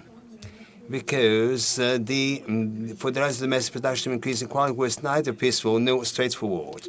It directly affected the interests of those who, until then, had built their fortunes on the import of foreign textiles. In Tuscany, in particular, this conflict between those who produced cloth and those who sold it at retail took recognizable forms, at times surprisingly similar. My talk aims at precisely to bring together some of these cases using Siena as a privileged vantage, and then looking in a comparative light at Florence, Arezzo, Pisa, and Pistoia. These aim to show that what has been interpreted as a technical and economic evolution was in reality ultimately confrontation between competing business groups mediated by public authorities and marked by constant shifts in the balance of power. I shall be very schematic and will not bore you going into the details of every documentary sources. This is because, as well as being numerous, they are at times repetitive and contradictory. What is built up in a given period is invariably dismantled in following years, only to be rebuilt later on. Bear in mind, therefore, that what will appear a linear and stable process was, in fact, turbulent with acceleration and reversals. In any case, at the heart of it all was, of course, the protection of members from competition, the mechanism of balancing supply and demand, and the potential formation of cartels. Within this framework, trade associations, dependent on their political clout and the impact on social dynamics, were able to mediate conflicts and manage disputes, litigation in different ways. I shall begin with Siena because it is there that we have access to what appears to be the most extensive documentation and certainly the most thoroughly studied on these subjects, enabling us to trace the evolution of this conflict over 2 centuries indeed. On one hand, there were the lanaioli, the woolen cloth producers, and on the other, the Ritagliatori, the merchant who imported cloth and specialized in retail sales, the cutter. 2 groups that had coexisted peacefully throughout the 13th century, thanks to a fairly simple division of labor. The lanaioli manufactured Sienese cloth of medium to low quality. The woolmakers sold at retail by local merchants, but also by the wealthy members of the mercanzia, who instead dealt with the import, finishing, and retail sale of fine fabrics, cloths woven in Northern Europe with English wool, known as Franceschi or Oltremontani. The problem arose when the wool weavers began to use finer wools, Garbo wool, but above all English wool, and local production began to reach considerable levels of quality. At that point, locally produced goods came into direct competition with the merchandise handled by the merchants, and the old division of labor no longer held. The culmination of this first phase was reached in December 1334 with the reform entitled Super Augmentazione Artislane. It was a protection measure of unprecedented scope. No cloth, whether local or from beyond the Mantis, can be sold in Siena without a lead seal from the Commune and the Mercanzia. Unauthorized cloth was destroyed. Citizens were even forbidden from wearing new garments made from prohibited fabrics. But the reform was not limited to customs protection. It precisely defined the respective areas of competence. Wool merchants could no longer sell at retail, which reveals that despite the regulation that this had previously been possible, whilst merchants obtained in return a monopoly on retail trade, covering both local and imported cloth. And to prevent the formation of cartels, joint ventures between wool merchants and merchants were explicitly prohibited. It is interesting to note the lexical detail. It was precisely during these years in Siena and elsewhere that the term used to refer to the cloth retailers became standardized. The term panifices, mercatoris pannorum, and the various spezzai fell out of use. A single term remained, ritagliere, which was also the term by which that group began to identify itself as a political category. However, this rigid structure proved to be extremely short-lived. After just 3 years, zealous citizens behind whom in all likelihood the Ritagliatori themselves were hiding complained to the city council about a cloth shortage. The lanaioli could not meet demand. The Ritagliatori could not import what was missing, and the buyers were going elsewhere to purchase goods. The city council relented and reopened the borders. The cloth merchants, in turn, obtained a license to sell at retail. As early as the first quarter of the 15th century, the dynamic of alternating concessions and mutual encroachments that would characterize the following decades was already taking shape. The plague of the 13th century, 14th century brought everything to a halt, but, and this is the point, the plague merely redistributed power within the guilds, paving the way for the long political conflict of the following decades. Under the government of the 12, between 1355 and 1368, a liberalist line took hold that harmed producers. The cloth merchants, Ritagliatori, as it happens, almost all belonged to that faction. Under the government of the reformers, which took over afterwards, the concerns of producers returned to the force, and the Blue Revolt of 1371, which for a long time was interpreted as a class struggle between wool masters and wage laborers, turns out, in the light of the most recent prosopographic research, to be something quite different, a clash between factions of the same entrepreneurial class, between reformist wool merchants who wanted to revise manufacturing and the Dodicini wool merchants who, to family and economic ties, had enriched themselves by forming commercial cartels with the wealthiest cloth merchants. The 15th century in Siena was marked by a succession of attempts to resolve the conflict. I shall mention just one, as it is truly unique, the agreement of 1408. In that year, the city council established on the campus square a workshop of the Wool Guild dedicated to cutting, where individual wool merchants could sell their products retail.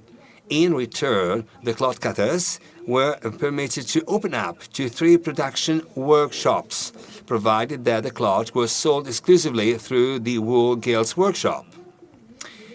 Well, in essence, a mixed emporium was created, managed by a single guild, but open to the other. It was an elegant solution that lasted, however, for a few short time. As early as 1412, the wool merchants regained the freedom to sell cloth in their own shops, and the cloth importers continued to import banned fabrics with the tacit consent of the wool guilds. The definitive turning point came in 1451, with the which really comes, I mean, the slide is coming, don't worry, hold on. No, it's not coming. 1451 came, but it's not coming, not yet. Strange world. I try again. No, it's not coming. Maybe fell asleep, I don't know, no idea. Okay, came, good, shut up. So the turning point came in 1451 with the election of 15 bonificatori, commissioned the city council designed to reform every aspect of the city's productive and economic life.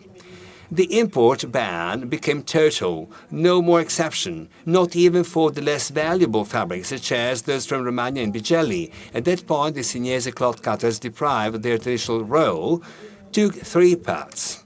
Many were absorbed into the wool sector, becoming wool merchants. Others shifted their capital towards finance, where they were already partly active. Still others, and this is perhaps the most interesting fact, became the main promoter of the emergence of silk manufacturing in Siena. Since the art della lana now dominated the entire woolen cloth market, the only option was to shift to another luxury production. Some prominent families, such as the Savinis, are a prime example of this. The Sienese case, summarized here and briefly in terms of its starting point and conclusion, therefore lends itself to some more general observation. The conflict between the wool merchants and cloth cutters was not a clash between producers and traders in the abstract. It was a confrontation between business groups rooted in different political factions, with economic strategies linked to opposing vision of city governance. A protectionist front, embodied by wool merchants, and the liberal front, represented instead by cloth cutters. The public authorities proved ambivalent, indispensable for mediation, yet so entangled in the political struggle as to render the outcomes precarious and often reversible. And every time the city council left regulation to the free play of the parties, the lanaioli and the Ritagliatori formed veritable cartels.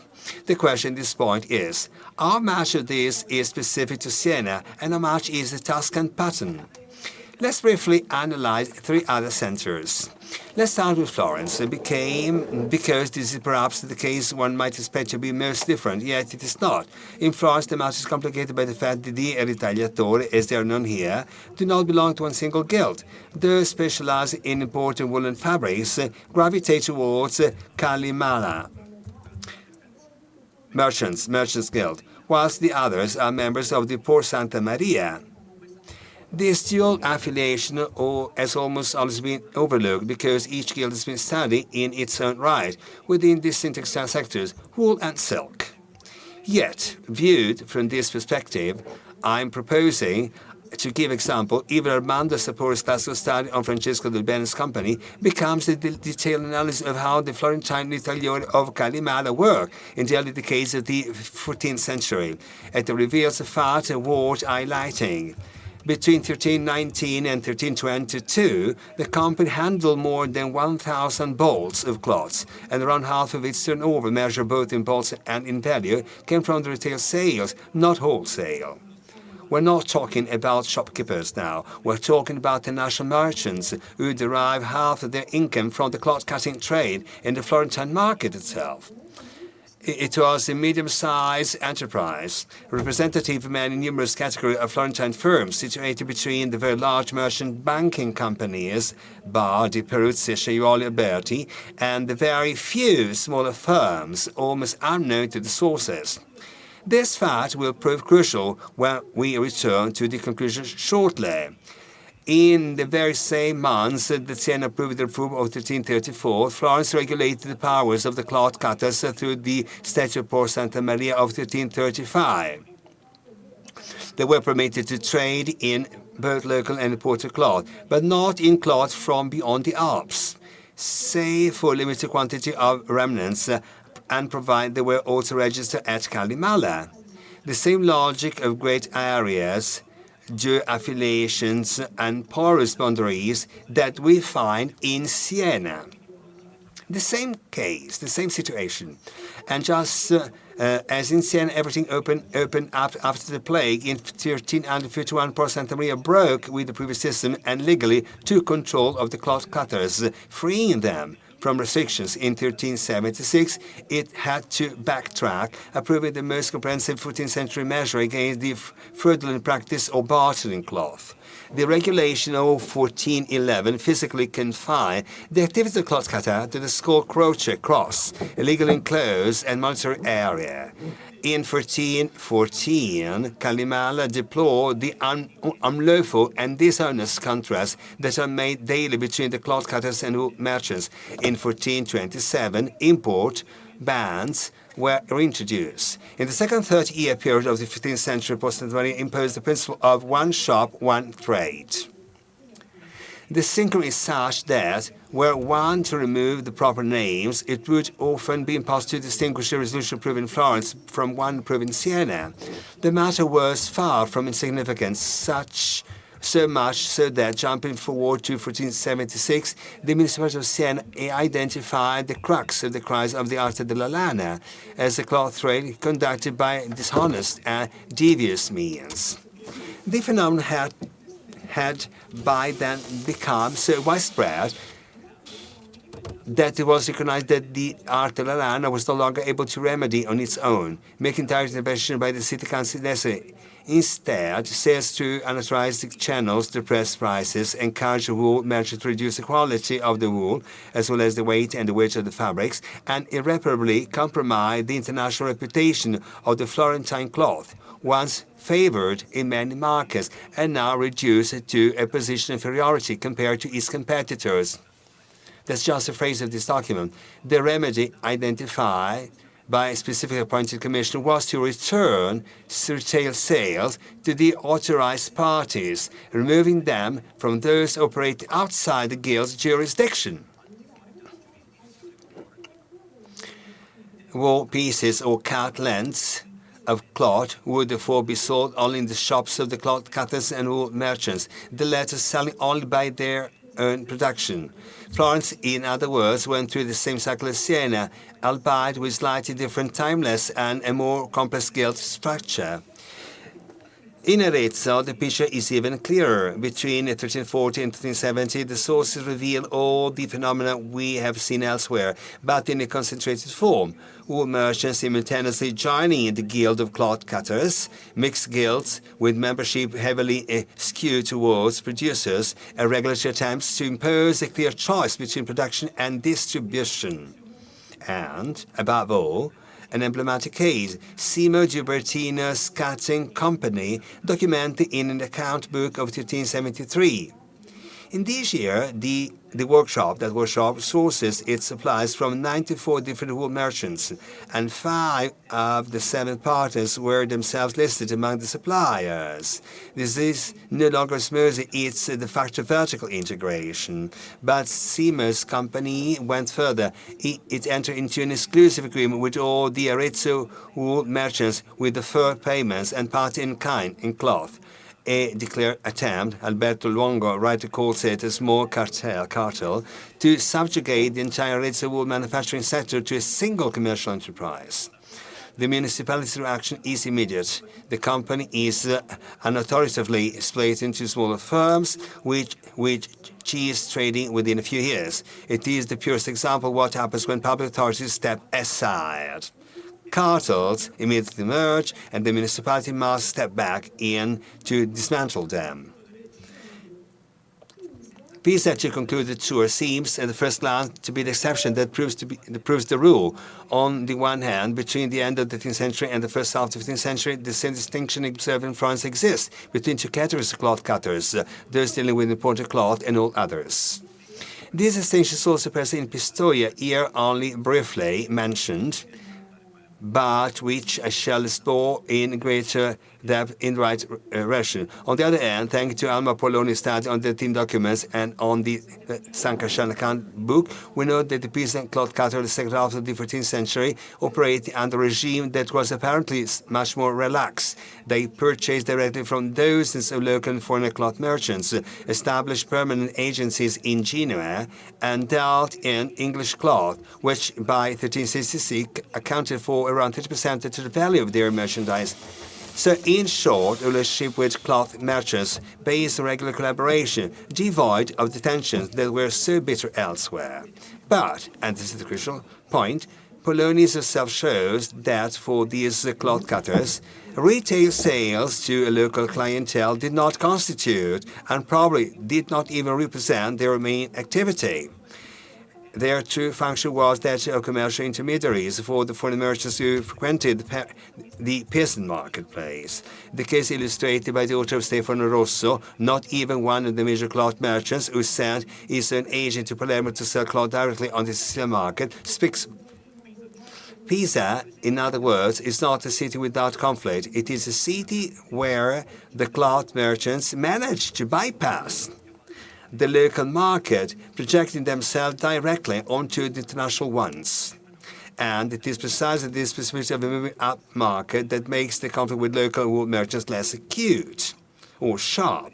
So, in conclusion, to answer the questions raised, underlying this conference, the Tuscan guilds were only partially effective instruments of mediation.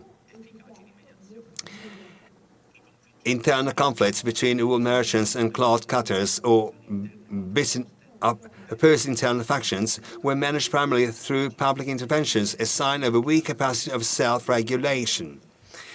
The rules governing entry and operation appear ambivalent. On the one hand, protection and control of supply, on the other, instruments of rent-seeking and exclusion. The struggle for recognition of areas of competence reveals conflict as a common practice in the defense of interests. The corporate monopoly ultimately proved unstable, effective only temporarily, often circumvented by collusive practices and continually redefined by political power itself. However, comparing these productive realities also allows us to broaden the picture, to draw more general conclusions. Poloni, the last and perhaps the only one, together with Luongo Florenzo, to have given sufficient prominence to these figures, linked the rise of the peasant cloth cutters to the structural transformation of the European cloth market. The crisis in the Flemish industry of the early 15th century would have opened opportunities for new production and downstream favored the emergence of a new category of specialized distributors. The interpretation is correct, but I believe we cannot take it a step further. By broadening the picture to include Alta Tuscan city, it becomes clear that the Ritagliatori were not new emerging professional figures. They were long-standing operators forced to reposition themselves in face of the overwhelming rise of local woolen manufacturers. It was the local production of increasing quality that upset the balance, not a market dynamic driven from below. Only those who, like the Florentine and peasant Ritagliatori, managed to project themselves onto international markets were able to mitigate this conflict.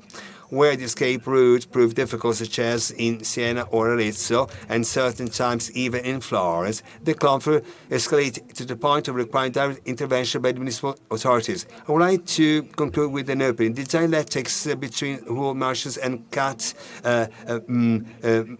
is not unique in Tuscany. In Milan, as highlighted by several studies, Filippo Maria Visconti adopted entirely similar measures in 1420s. He recognized in the conflict between importers and local producers the same crux. And if this pattern truly applies, at least to the whole of central North Italy, then perhaps we should reinterpret the rise of Italian city-based manufacturing not as the sum of individual techno-economic histories, but as a long and surprisingly synchronous period of political conflict between competing business sectors. And also like to take advantage of the presence of many scholars coming from far countries to understand if these dynamics also took place abroad, because in the Flanders, the structure of the manufacturing as modality, this conflict is not found in the Flanders. Thank you.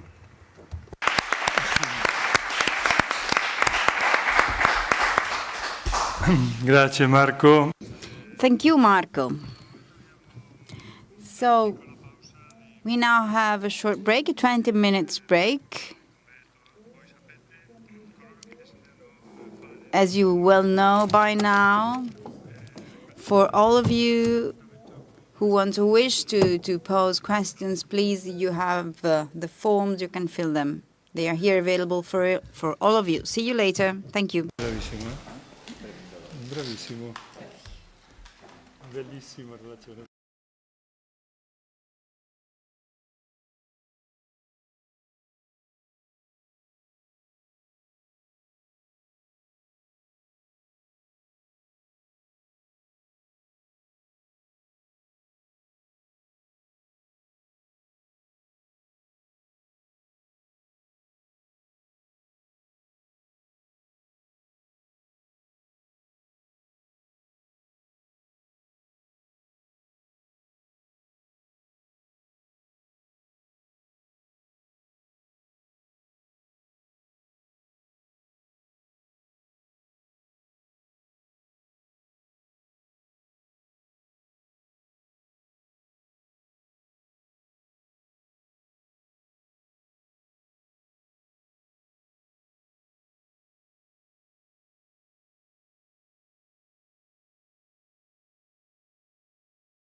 Bene, cominciamo con le domande. So welcome back. We start with a question and answer session. The first for Thomas Ertl, Rick William.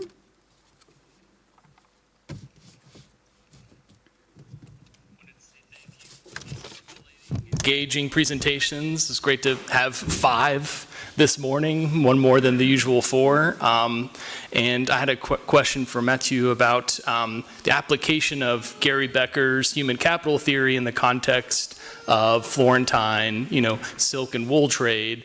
I was wondering, there's a competing, a hypothesis in kind of education and workforce training by Michael Spence called signaling theory. Signaling theory being something where it's an indicative of like a stamp of approval, kind of a costly signal that's more trying to weed out, fetter out talented individuals, right, from those who are not qualified to participate in the trade. And so I was wondering if, as part of your studies, like if you have any evidence kind of demonstrating this Michael Spence type of signaling theory, which is a contrasting hypothesis to like human capital theory. So does that make sense?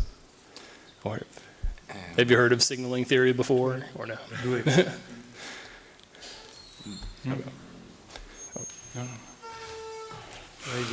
domande. Ok. Mattia, anche per Mathieu.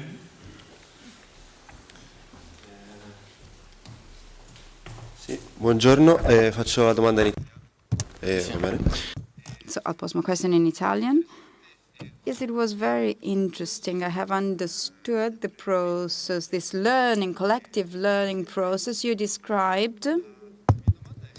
My question is following. So technology, so the use of tools, of instrument, how does it integrate? How is it embedded in this context? So out of curiosity, is it available for everyone in the same way?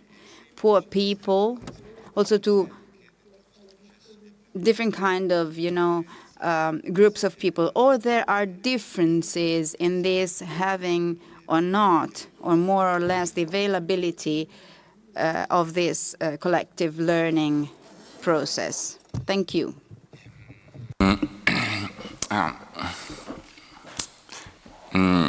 Je ne suis pas certain d'avoir extrêmement bien compris la première question.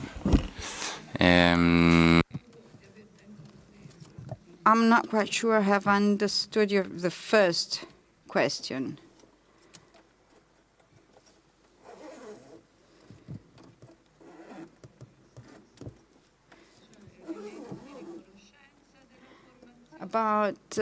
So your question is about element of acknowledgement, of recognition of the participation to the guild. Was it? We separate, certain individuals that are up to the task of performing, the skills required to weave, or, the various tasks involved in wool and silk production for textiles. Signaling theory is saying, can you identify particular people who are more adept at those tasks relative to others? And that's different from the standard human capital theory that you mentioned, where the training, you're learning new skills and applying them. Is that distinction? Yeah. Ok. Non, sur ce...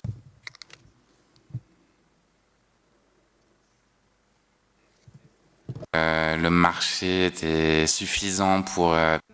Well, my thesis is that the market was enough, let's say, offered enough space to accept all these figures, and also allowed to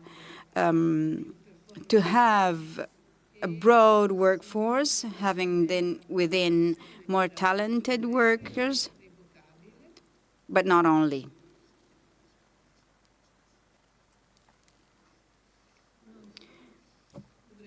So maybe I could, go more in depth on this. This is my answer to your question. Concerning the more technical issue question. Well, in the wool production sector, there were no actually complex machinery.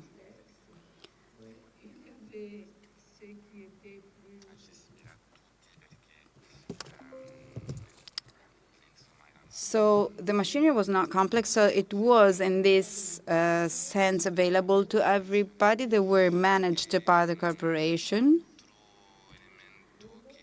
And so the other element, the other, let's say, quite complex machinery was loom. And we know the looms were kind of standardized. It was a standard machinery. So also for the wool makers, the use of combs and all the components, all the tools, let's say the combs and the tools were used on all looms. Let's say in this sense they were standardized. So this is not an element, distinguishing element. We do have distinction among the different cities, among different contexts, because we see there are fundamental tools like scissors for the tanners. So we did have productions which were quite more complex than others, for example. In other cases, there were simple products, but the production phases, the production steps, some of them were more fundamental, more important than others. There's a specific case, an emblematic case in Barcelona, whereby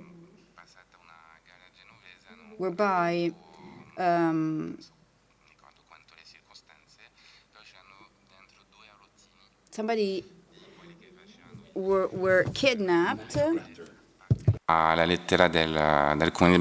They were two knife grinders, and we have a documentation saying that without these two knife grinders, they could not work. They could not continue the working process. So this is to understand their importance. So I think this is an element in textile industry which is fundamental, which is crucial. So the importance of and the role of some craftsmen. Le domande per Thomas Ertl sono due. Primo, Jacob. Now we have two questions for Thomas. The first one is Jacob.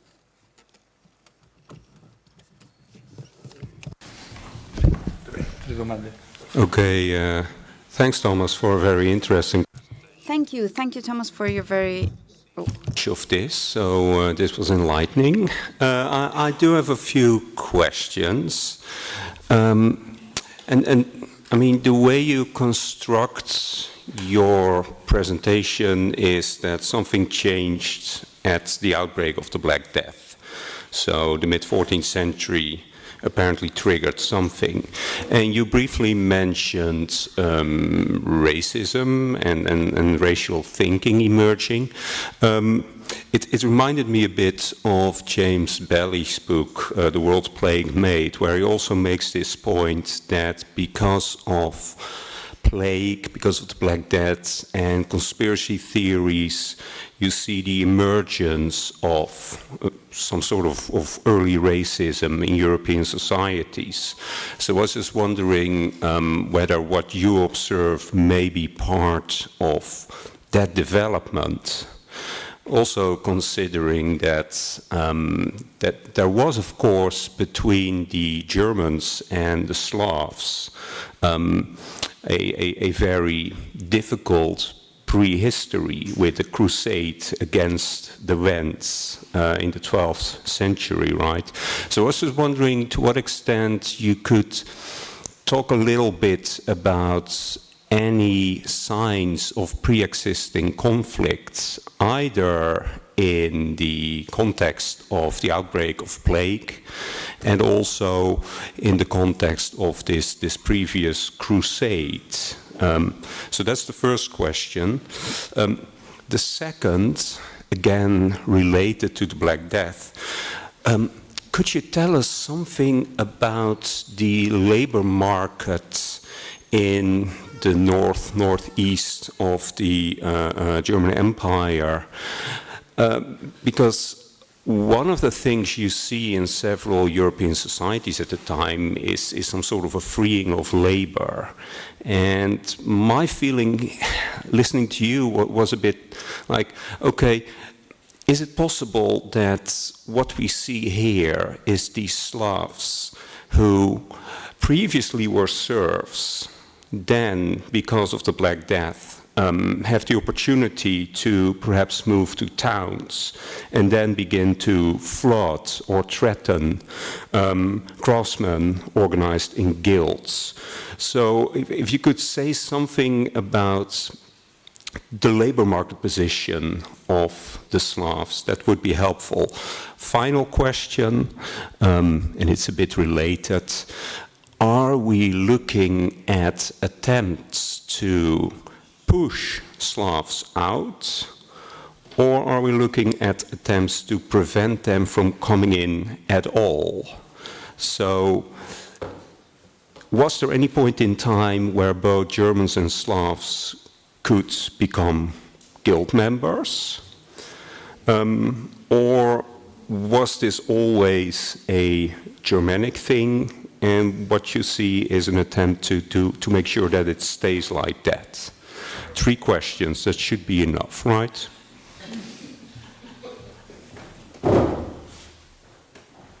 Maria?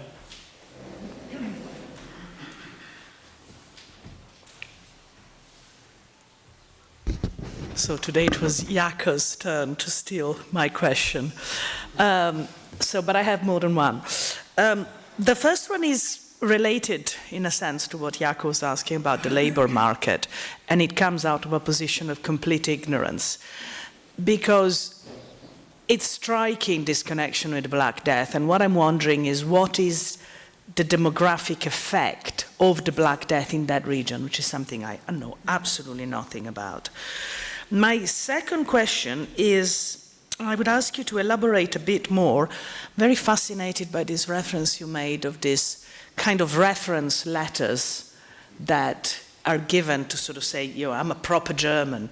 And the question then becomes, what is a German?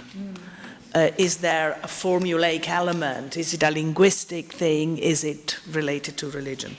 And the third one is something which you refer to in the written paper, but you haven't mentioned in the presentation. And you said that under certain conditions, guild membership for Slavs was actually possible. And I was wondering if you can tell us a bit what these certain conditions were. Thank you.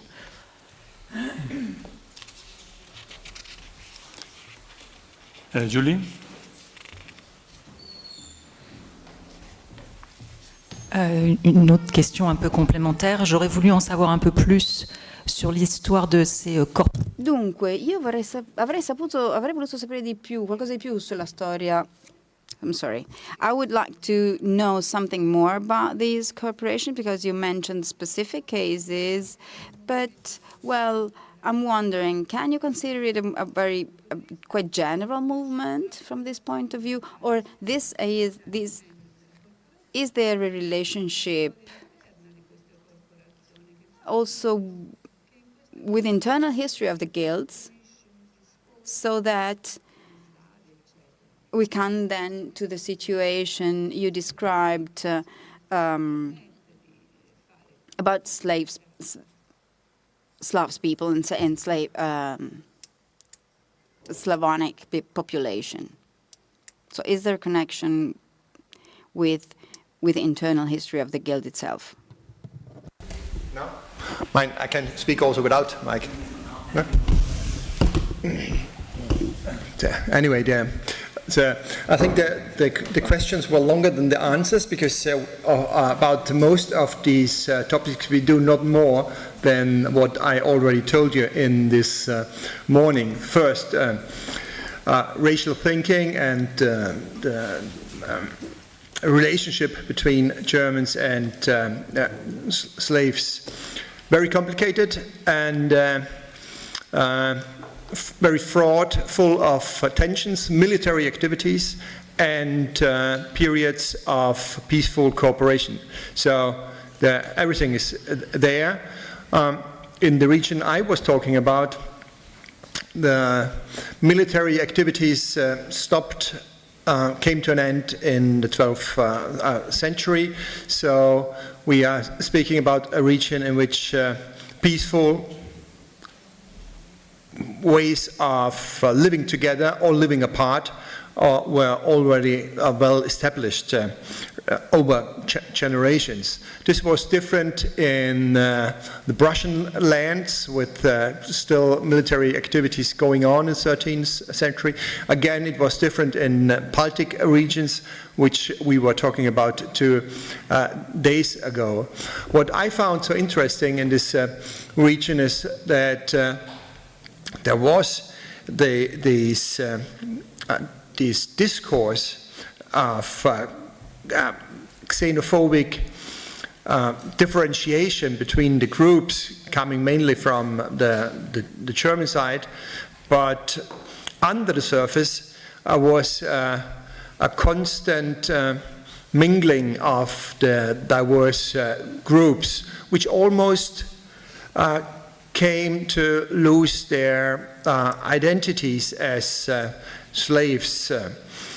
At the same time, and I think this brings me also to another question, the self-identification as slaves or Germans was a point which increased over time. So I would claim that labeling the Wends and making them thinking of themselves as Wends was one result of this constant discourse of labeling the others with ethnic markers.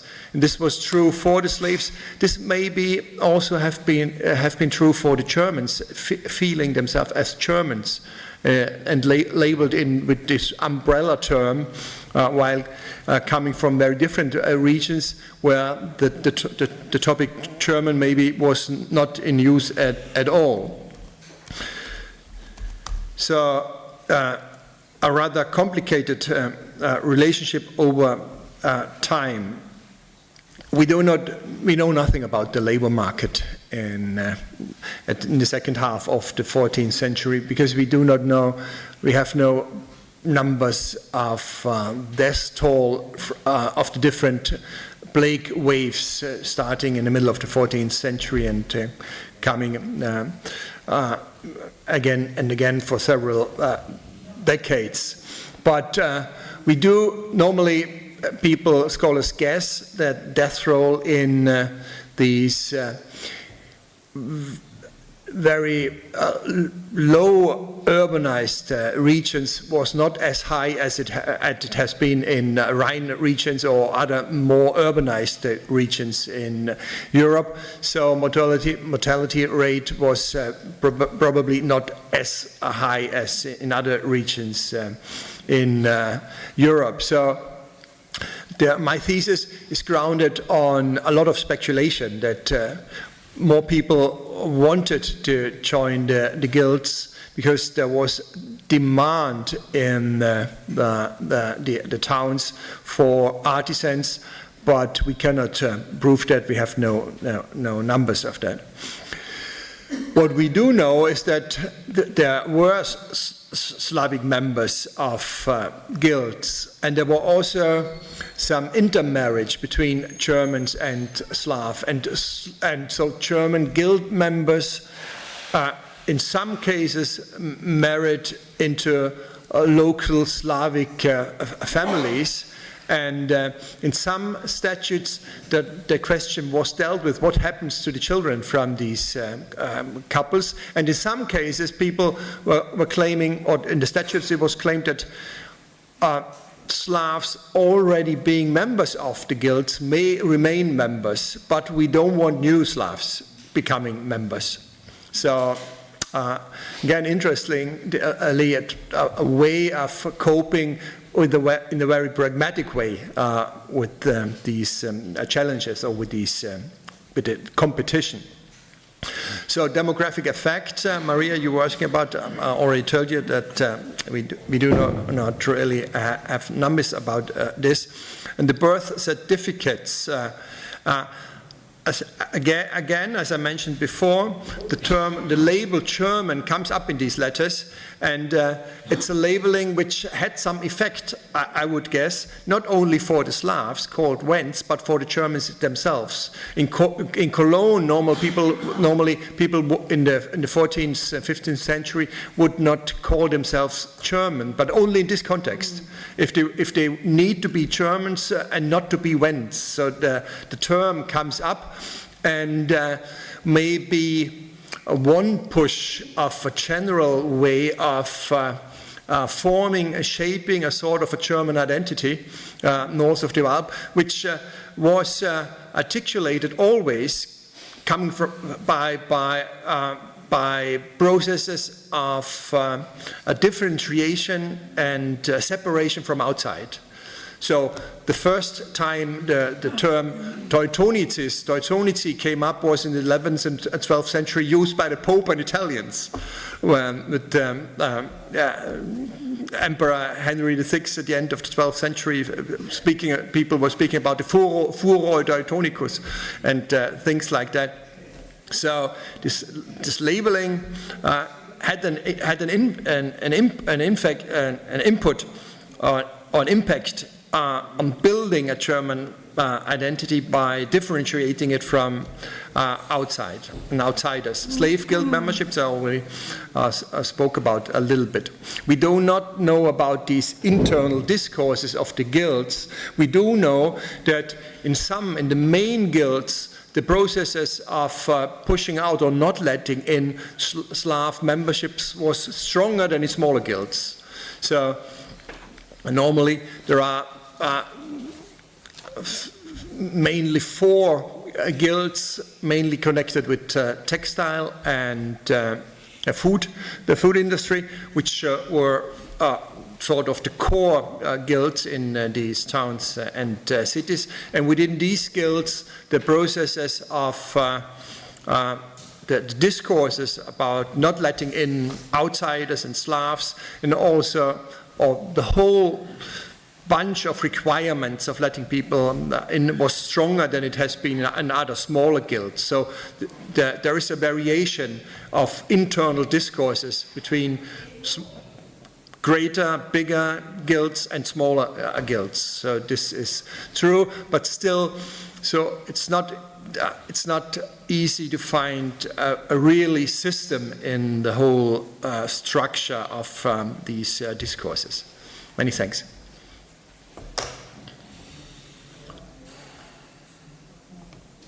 I'm done. I think I'm done.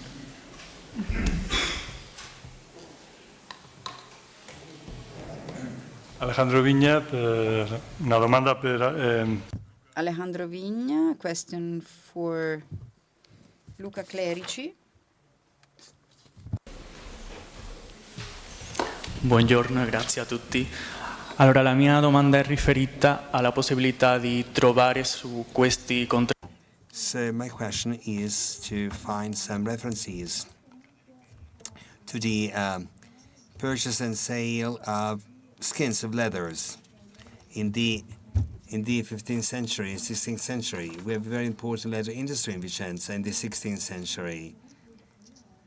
I was thinking if you found some clauses relevant to the regulation of the sales and the purchases of leathers, of skins in the 16th century. Is it a public affair or just a private, transaction? Now it's working properly. Thank you. No, non c'è nessun. The answer is no. We have no reference. And of course, we have just the skin tanners, the tanners, They have their own activities, but in the butcher shop, contract allocation, we have no mention about this. We have no evidence, no trace, and I can't tell you anything to this extent. I do make an apology for this. Julie Clostre. Nicoletta. Julie. Thank you for this presentation. My impression is that you have a very, very rich documentation, very diverse, so with a lot of information. I'm very jealous because I don't have the equivalent for the medieval, Parisian guilds. I would like to get more information or views on the way solidarity is going to be organized. In mobility, how confraternities brotherhood can just take a charge of solidarity in case of mobility. You said this twice. You didn't get the time to elaborate this point. Can you elaborate this point now? For solidarity, our guilds were just handling solidarity. Thank you.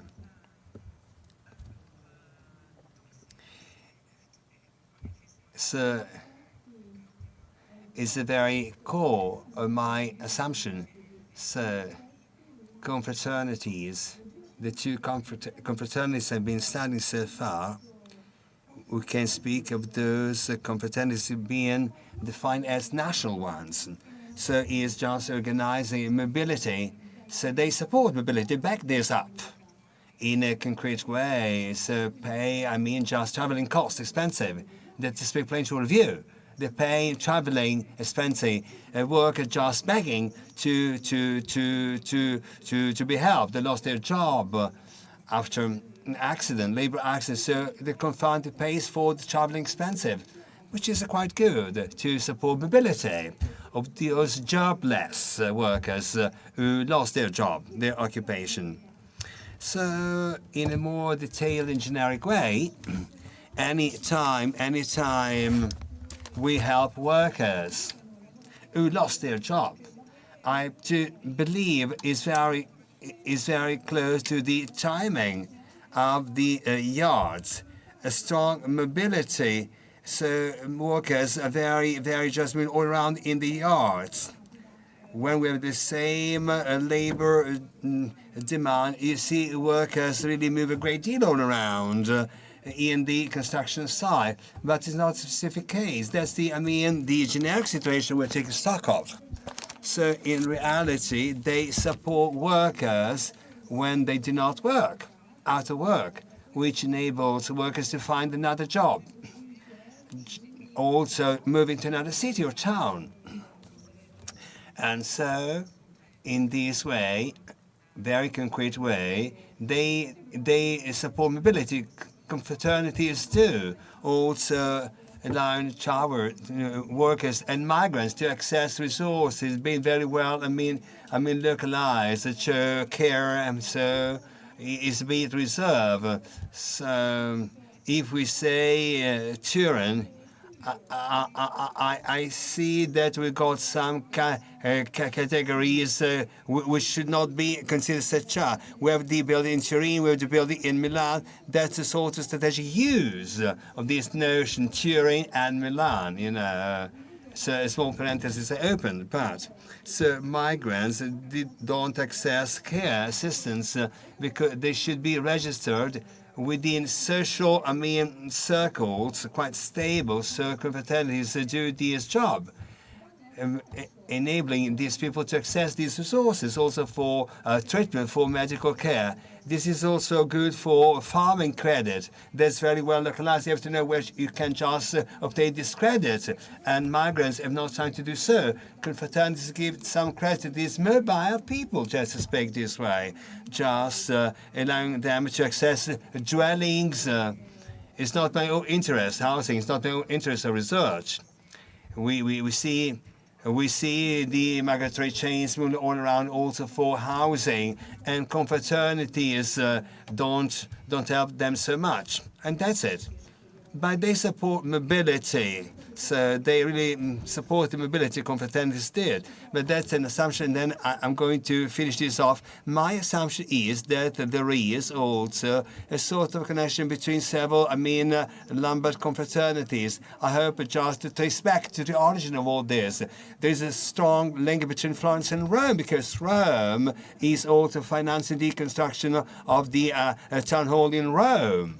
And that's just a great switch from one confraternity of others of financial assets. I would like to see if we've got additional elements to say that firm with just a Lombard confraternity network, which enables, the making of these affiliation between several confraternities involved and towns as well involved. Thank you.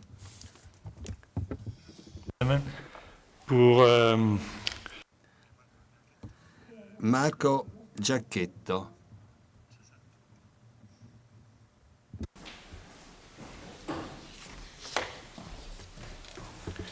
Sì, ho apprezzato. I really appreciate your presentation.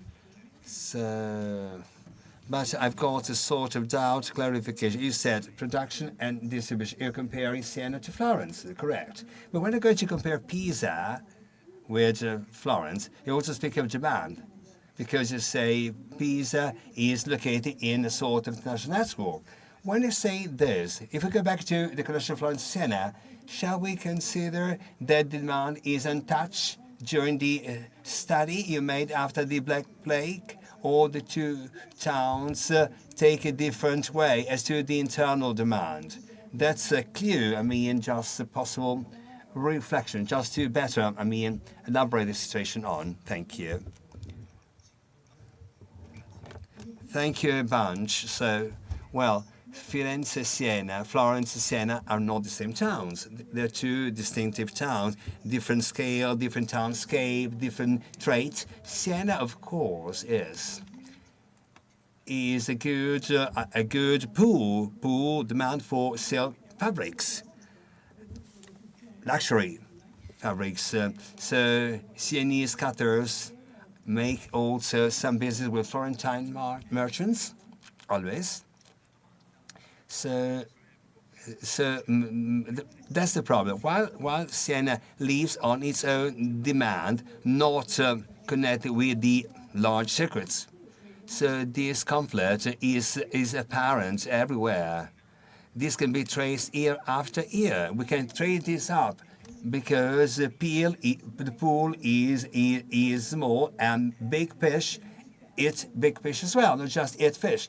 And the aquarium, the water pool, is larger in Florence. But this was an analogy. But in some special periods of time, where this equation is abundant in Siena from the 14th to the 15th century, in Florence, this accommodation is about just a few periods. Even the same characters of the Siena documentation, at certain times in Florence, those subjects being closely linked to the internal market. I know this by heart. We know the magnitude, the numeric magnitude of this market. But in 1476, the same municipality said, the commune said, the problem does not reside in the type of wool used or in the technology used, but the problem is in the strategy and the practices used by wool makers or merchants to meet the demand. To resolve the problem of woolen manufacturing, now we go to regulate from scratch once again who can just sell or retail woolen products or cloths. So these cities are put all together, but they have very different character traits, these cities. And this must be integrated within the general background of study as to the internal market. Obviously, Florence has something no other town has. Pisa has it as well, because Pisa has some outlets. And Florence is also connected with foreign marketplaces. So this conflict, which is strictly internal, okay, when the subjects working in the internal marketplace, when they start being uncomfortable with this, That's why in the studies that dealt with large flows, big flows of Florentine production outbound, this is not evident. I don't know if I answered your question. I hope I did. Other questions? Other questions? No, no question. Thank you. Okay, we got one last question. Okay. Fauchon. Per Allora, una per Thomas Ertl. Quindi in italiano o en français? Ou... Italian and French. Which language do you prefer? Italian. Italian. If I do not get your point, I'm asking you to repeat that again. Okay, so I mean, I heard you with a great interest. You communicate, and I was asking myself, I was questioning. I got you right, maybe when you try to define your sources. When your sources said German, what did you mean? The descendants, second generation offspring, the language, the legal status as well? What do you mean by German? Can you better precise what you meant? The bourgeoisie, right? Was that included as well? My question is just focused on the importance of the language. You said an examination to pass, to be admitted into the guild. This was language examination to pass? Because the definition of German in Venice is totally different. So the German, merchant, as some German shops coming from Bohemian, Hungarian empires. Did you get me? Okay, I got you. There are, for instance, sources of city councils where people, there's one case where when it was claimed there is a Wend who does not longer speak Slavic but speaks German. And what does this mean? Is he still a Wend or is he German? And so it's language and identity and ethnic identity is very closely connected. In these birth certificates I mentioned during my talk, it's always about descent.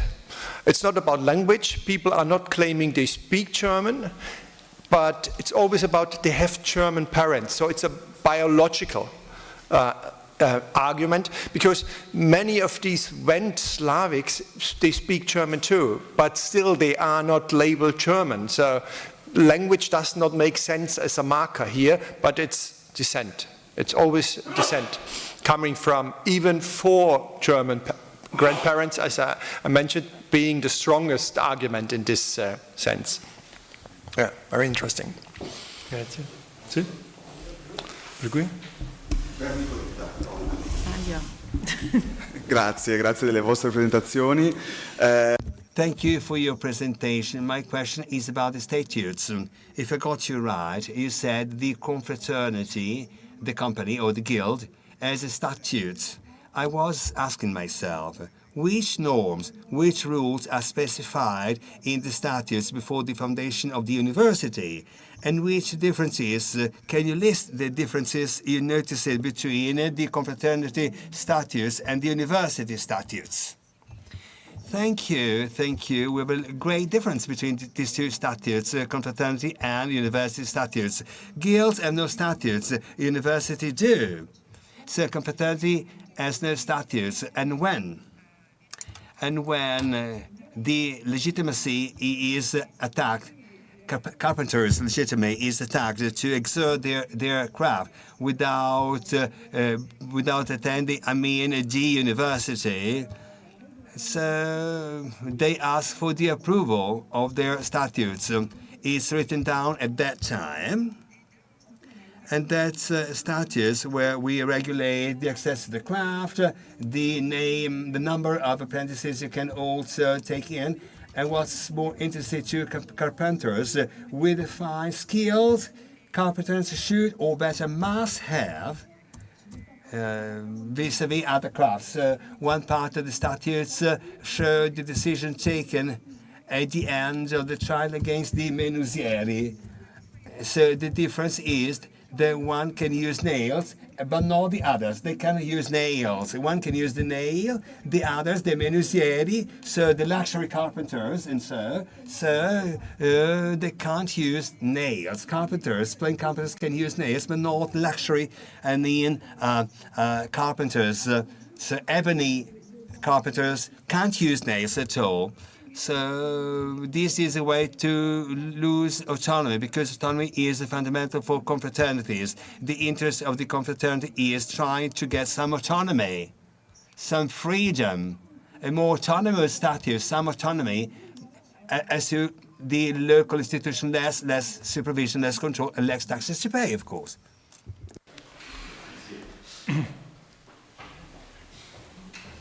Domanda per Luca Clerici. E come immagini I was very much interested by your communication on butchers, and also among the names I could see on your list, I didn't find any of the actors, players I see in Venice. No names, no family names coming from Venice, because we work into different epochs. We have some difference of ages, in a way, or epochs. Two things to ask you. So cattle, which is brought to Vicenza, I understood one part coming from Lombardy, the cattle, livestock. Is livestock cattle coming from Bosnia or also Hungary, like the Venetian case, or not? And then the other question was about noblemen, noble families. I didn't get enough time to notice those who got the contract allocated. Are they the same, having the allocation for customs duties, and having also the stalls at the butchery, main butchery? I note that it exists one corporation or guilty. Depends on the utility, because in Venezia we have no more guild, so the craft has been ended at the beginning of the 14th century. So in Vicenza, they're just reluctant to cattle merchants. In Vicenza, they can do this. Instead, they can't do this. Some decades before, we got the same uprising, the same revolt, but butchers go totally into the clientele of the meat merchants, the mercadanti, the meat, merchant. They can't manage this after the resistance, after this opposition, strong opposition.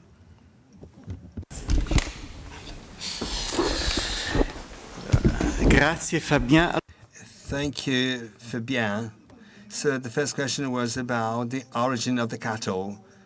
Where did the cattle come from? I was not clear enough. So vis-a-vis grocers and cheesemakers, so the difference was that the Lombards, being cattle breeders, husbandry, who came to Veneto, the Venice region, they became cheesemakers, but not butchers. So that's the origin of the people. And then they started raising cattle for, the origin of the cattle or livestock. The cattle came from the northern part of Italy, Emilia-Romagna, Lombardy as well. Also, cattle came also from Lombardy, but also from Hungary, and also from the lands of the empire. From Hungary, like this was the Venetian case. But in Venice, they set up some limits to the mainland merchants, not to go beyond the Tagliamento River, not to come in struggle with the merchant for the Venetian butchers. They went beyond the Tagliamento River. In 1530, Venice imposed to all the provinces of the mainland one contribution in terms of heads of capital, which is reduced by the half. This keeps going for 30 years. So the mainland territories are just opposing to this to feed the Venetian butcheries for the crisis of cattle, raising, and also because we got some shortage of supplies from Hungary. In 1526, Hungary is under the control of the Ottoman Empire, so the Sultan didn't want to open up the roads in terms of the vehicle. This was 1526 instead. So we have to resort to other ways of getting these procurements. But mainland was not a great source of supplies in cattle. This has been disrupted with warfare between 1508 and 1516. So the zootechnic heritage livestock was very small. And in addition with mulberry and worm crop, we have an abuse of lands. Also, we speak of rice crops in the Verona. So no pasture because the rice fields are flooded. So no way to have green pastures for cattle. So the question for noblemen, invest when a single individual being allocated everything, custom duty, collection, management of the butchery, leasing of store to butchers, and display of some heads of cattle. We don't know anything about this in Vicenza, but we got some cattle merchants working in that area. And the custom duties and the butchers are just allocated with two separate contracts. Just in the specific case of that very year, Galazzo Roma. Galazzo Roma is an homicide that in 1548 made a massacre for family reasons. But one of the other was one of his family relative. But to answer you, I'm showing you Marco Roma. This is not the homicide, not the murderer. Marco Roma. This is a good one. So Marco Roma was a nobleman, was given the contract, was allocated the custom duty collection contract, is also obliged to take over the butchery contract. No one wants to do the same because butchers are just reluctant. Another form of resistance by two private butchers finally obliged to sell their store was not to pay to the contractor those years the rent quota which was required. This goes on for 10 years with the municipality sometimes as to compensate for general contractor for these not paid leasing, and sometimes we have also the exclusion of this from the contract, and everything is going to finalize in the most clear way. But to answer you on the presence of nobles, of noblemen, among things that you raised so far, here we go. Okay, now we have the same relationship between sureties and contractors. This has been divided by noblemen and citizens. You see, noblemen, so they have just a separate group, the sureties of noblemen and other noblemen. So we don't know a great deal about their own activities, their own, affairs, but Bartolomeo Pigafetta was very much involved in silk trade, the only point we know. And also we have just a curiosity, quite funny, between citizens and citizens. So, well, the first level of cooptation within a very wide group or cluster of people. It's not elitarian, but for citizenship. It's not a consequence evident of residence. Also, for a prolonged period of time, you have to go through long-term consumer processes to be citizens. These are two citizens. So these two citizens in next year, they exchange their role of contractor and sureties. Very funny. They're just neighbors. The one next to the other, Because without saying, they got it right. Oh, thank you. Thank you. Good. So I do believe this has been a very interesting morning session. Fruitful. Thank you to all of you for your presence. We will meet again at 15 sharp, 3 p.m. sharp. Enjoy your meal. Goodbye.